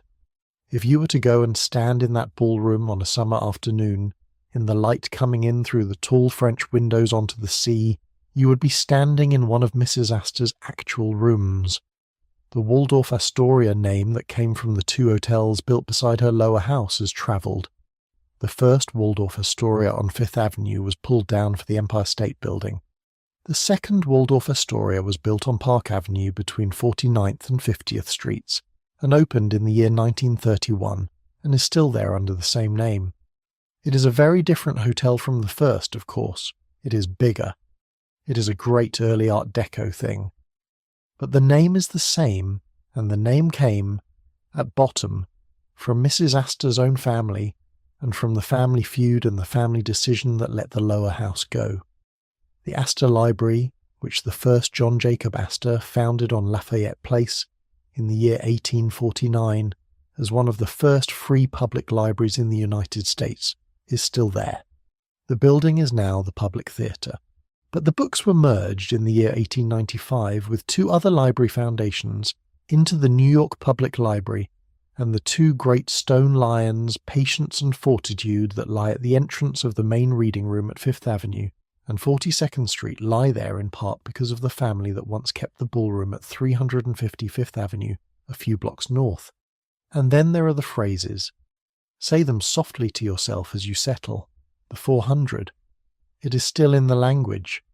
When an American writer today says the 400, meaning the small group who matter in a small world, that writer is quoting Ward McAllister from an interview in the New York Tribune in the year 1888 about the number of people who could fit into Mrs. Astor's ballroom at 355th Avenue, upstairs and downstairs, still in the language. When you use the phrase today to mean the 2 halves of a household, one served and one serving, you're using the phrase in the old form, the form of houses like this one. Keeping up with the Joneses, still in the language. The Joneses were, in the story, a real family, cousins of Mrs. Astor's, who lived in a row of houses on 23rd Street in the 1850s, whose houses were the finest in town at the time, whose neighbours said, in a small competitive way, that they were trying to keep up with the Joneses. The phrase entered the language from that block. The Jones family is also the family the novelist Edith Wharton was born into, in 1862, as Edith Newbold Jones. That is the family the phrase comes from. You know these phrases. They are in your mouth. They came from these rooms. They have outlived the rooms. And when was the last time a room made you lower your voice, the way people lowered their voices when they came to Mrs. Astor's chair by the fire? When did you last feel yourself gentled by an old room? When did you last, walking into a house that had been kept well for a long time, feel that you owed it the same care back? You know that feeling. It is one of the small warm feelings a human being can have. It is what these houses were for. The rain is over, the houses are down, the staff are gone, the dresses and the diamonds are in museums. And a great deal is still here, in the language, in one painting on a wall on Fifth Avenue, in the name of one hotel on Park Avenue, in one small ballroom in Newport with its throne still in front of the fireplace, and in the small feeling that comes when you walk into a warm room at night and someone has kept it for you. The fires are banked, the doors are bolted, the house is breathing slowly now. At 10 minutes past 5 in the morning, in the small room off the scullery, Bridget wakes up. She wakes on her own. She always wakes on her own. She's done it every morning since she was 10. Her mother in Cork used to wake her by lifting the wooden latch of the door of her small room and standing in the doorway with a candle. And Bridget learned, before she was 6, to wake at the sound of the latch. Now there is no mother and no latch and no candle, but she still wakes at 5 past 5 every morning, and she still opens her eyes without having to think about it. Her room is small. It has a plain iron bed, a small chest of drawers, a small square of rag rug on the floor beside the bed, a wooden hook on the back of the door where her clean apron hangs. Above the chest of drawers is a small oval mirror the size of her hand. Beside it a small crucifix. She sits up. She swings her feet down onto the rag rug. She takes her cotton dress from the hook beside the bed, pulls it on over her nightgown, ties the strings of her apron behind her back, slips her feet into her plain black boots. She does not look in the mirror. She does not need to. She takes a small enamel pitcher from the chest of drawers, tips a little water from it into an enamel bowl, splashes her face, dries it on the towel hanging beside the door. She takes up the small oil lamp beside her bed, lights it with a match from a small box and steps out into the corridor. The corridor is dark. The lamp throws a small patch of warm light in front of her. She walks softly to the door of the scullery, then to the door of the kitchen. She goes in. The great range is a big black shape in the dark. She sets the lamp down on the pine counter. She takes up the small iron poker beside the range. She opens the small iron door in the front of the range and looks in. The coals of the range have been banked overnight with a heavy mound of ash by the second cook before she went up to bed at midnight. Under the ash, the coals are still alive. Bridget takes the poker and gently, with the very tip of it, pulls the ash back from a small patch at the centre.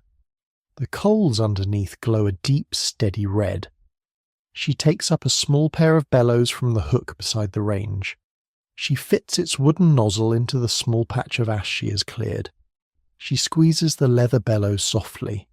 Once, twice, 3 times. The coals brighten. She takes a small handful of dry kindling from a wooden box beside the range, twigs of pine no thicker than her little finger, and lays them one by one, softly, onto the brightening coals. She squeezes the bellows twice more. A small flame lifts up around the twigs. She adds 3 larger pieces of kindling. The fire begins. 10 minutes with the bellows and the small handfuls of kindling is what it takes. She has done it 1,000 mornings. She does not count. She works by feel. She adds a small piece of coal, then another, then another. She closes the iron door of the range. She turns the small brass damper open. Above the range, in the great copper hood, she hears the small pull of the flue beginning to draw. The fire is back. She fills the great copper kettle from the tall tap of the sink in the scullery, sets it on the range at the front burner where the heat is highest, and turns to the door of the service passage where the iceman's block will already be waiting on the flagstones outside. She opens the door. Cold air rushes in from the passage. On the flagstones just outside the door lie 2 great blocks of ice, wrapped in a thick, coarse burlap sack that keeps them from melting on the walk from the ice wagon. She kneels and takes hold of one block through the sack with both hands, and drags it into the scullery and into the great zinc-lined icebox against the wall. She goes back for the other.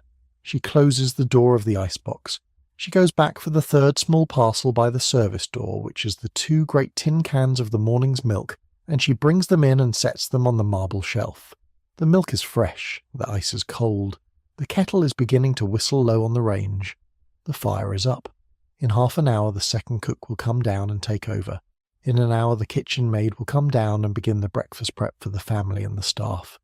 In 2 hours Mrs. Astor will ring the small bell on her bedside table for her morning tea, and the tea will go up on a tray carried by Ellen O'Connor, and the tea will be brewed from water boiled on this fire by this scullery maid at 15 minutes past 5 on a cold winter morning in the year 1895. Bridget stands a moment at the range. She holds her small red chapped hands out to the growing warmth of the fire. She closes her eyes for the smallest second and feels the heat come back into her fingers. She smiles a small smile that nobody sees. She opens her eyes. She turns back to the water she's left running in the sink. The house has begun again. The ordinary miracle. The fire relit before dawn. The first cup of tea started for the woman 3 floors above who does not yet know that the water for it has just been set to boil.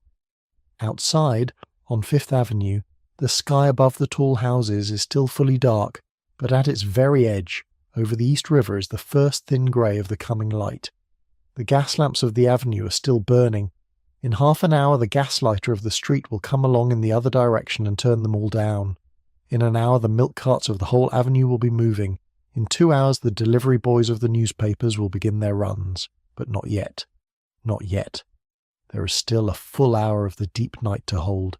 Let us go one more room, one last small warm room before the sky begins. Come with me back upstairs, all the way up, and let us do something the pipeline of this evening has been waiting to do all along. Let us stand for the last quiet minutes of the night in the room that the whole video has been building toward. But let us stand in it, not in the lower house tonight, but in the small rose bedroom of the uptown house at 841 Fifth Avenue at 65th Street, on a soft night many years after this evening we have been in, near the very end of Mrs. Astor's long life. You have come with me all the way through the lower house. You have watched the gaslighter go up the taper. You have watched Ellen O'Connor lay out the diamonds. You have watched 20 guests received in the drawing room, 20 seated for dinner, 20 rise and go. You have watched Ward McAllister at the mantel in the small drawing room, and you have followed the memory of a ball night through the ballroom and the picture gallery. You have watched the lower house let go. You have followed the rain north up the avenue to the double house Richard Morris Hunt built for it at 65th Street. And now, at last, let us stand in the last room of all. Her bedroom on the 3rd floor of 841 Fifth Avenue is not a large room, by the standards of the house below it. She wanted it small. She wanted, near the end of her life, a room she could hold in her arms.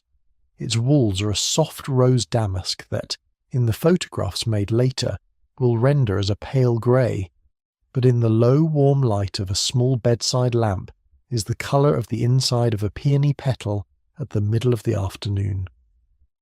There is one tall window on the north wall that looks out over the small garden and the private carriage court at the back of the house. The curtains are heavy pale silk and are drawn against the cold. The floor is polished parquet with a soft rose Aubusson carpet in the middle of it. In the middle of the far wall stands the 4-poster bed, brought with her from 350 Fifth Avenue in 1896, dark Georgian mahogany, a low headboard, a high canopy of pale ivory silk, freshly made up with a great white linen sheet, folded back in a neat triangle at the top, and a pale grey cashmere blanket at the foot. To the side of the bed, a small round mahogany table. On it, a small carafe of water in cut glass and a small round tumbler, a leather-bound Bible, small, well-worn, and a small electric reading lamp with a low-turned bulb and a rose-coloured silk shade. The lamp is on. Its light is very low. It falls on the pillow. It falls on the hand resting on the top of the light silk quilt. it falls on nothing else. The fire in the small grate across the room has been made up by the housemaid an hour ago. It is glowing warm but not blazing. It will keep the room warm until dawn without burning any harder. A soft, small, warm patch of orange on the far wall, moving very slightly as the coals shift. Mrs. Astor is in the bed. She's 77. Her hair is a black wig now, pinned back the way the portrait was pinned, only a little grey showing at the very edge. Her hands are thinner than they used to be. The dark eyes have grown a little softer. But she's the same woman. The Carolus Duran portrait on the ballroom wall 2 floors below, moved from the lower house long ago, is still recognisably her, and the small woman in this bed is still recognisably the woman in the portrait. The lady's maid tonight is Ellen O'Connor still. Ellen too has grown older, but she is still here.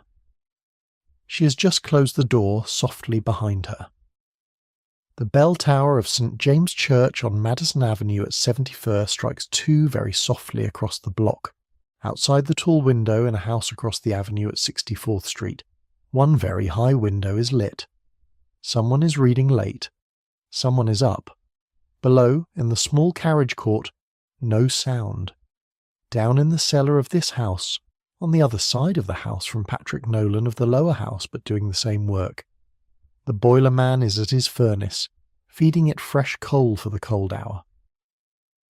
In the entrance hall on the ground floor, the night watchman of this house, an older man too, sits in a small chair beside the door of the small wraps room, with his own small brass punch clock at his belt and a small dark lantern beside his foot.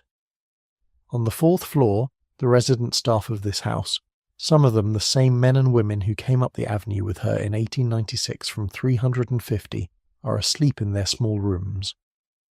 We have been asking one question, gently, since the very first minute of tonight. What does it mean to be kept safe through the night?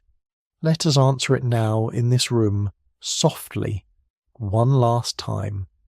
To be kept safe through the night means to be held, without knowing it, by hands you may never meet. To be kept safe through the night means to be warmed by a fire you did not build, in a house you did not lock, on a street you did not light. To be kept safe through the night means to be able to close your eyes, at the end of a long life or at the end of an ordinary day, and to let go, because someone is watching. Someone is always watching. In this house tonight, the boiler man in the cellar, the night watchman in the entrance hall, the porter dozing in his chair. In the house where you are listening from tonight, someone else. Perhaps only the small, quiet steadiness of your own kitchen down the hallway, its refrigerator humming, its faucet dripping softly, its clock on the wall keeping time on your behalf while you sleep. Someone, something, it counts. Mrs. Astor's eyes have closed, her breathing has slowed. The hand on the top of the quilt is very still. Above her, on the 5th floor of the house, in the small servants' rooms under the mansard, the resident staff sleep on. Below her, all the way down through the ebony and gold dining room and the white and gold grand salon, and the entrance hall of white marble and the cellar of the whitewashed brick, the house sleeps too. Beyond her window on 5th Avenue the city sleeps. Across the avenue in Central Park the trees stand very still under the dark. You are here, beside her, in the safest room in the safest house on the safest street in the city, at the very quietest hour of the night. You do not have to hold on to any of this.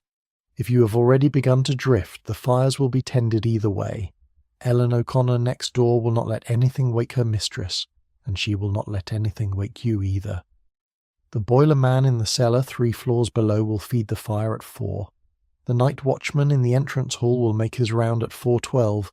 The scullery maid, wherever she is, whichever house we are in tonight, will come down at 5:10 and coax the fire back and set the water for the tea. And the sky above the tall houses of the avenue will begin to turn grey at its very eastern edge in a little over an hour. It will happen without you. That is the kindness of the world tonight.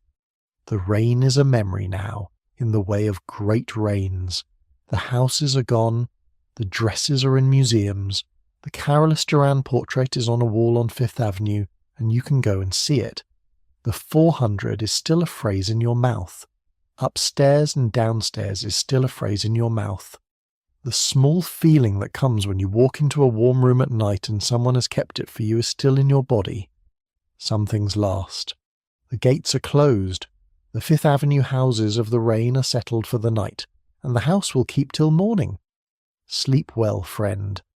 If you would leave one comment tonight, tell me which part of tonight stayed with you as the light was going. If this kind of quiet history is good to fall asleep to, a soft like and a subscribe help these long histories find the people who want them. Next time, another door, another quiet hour.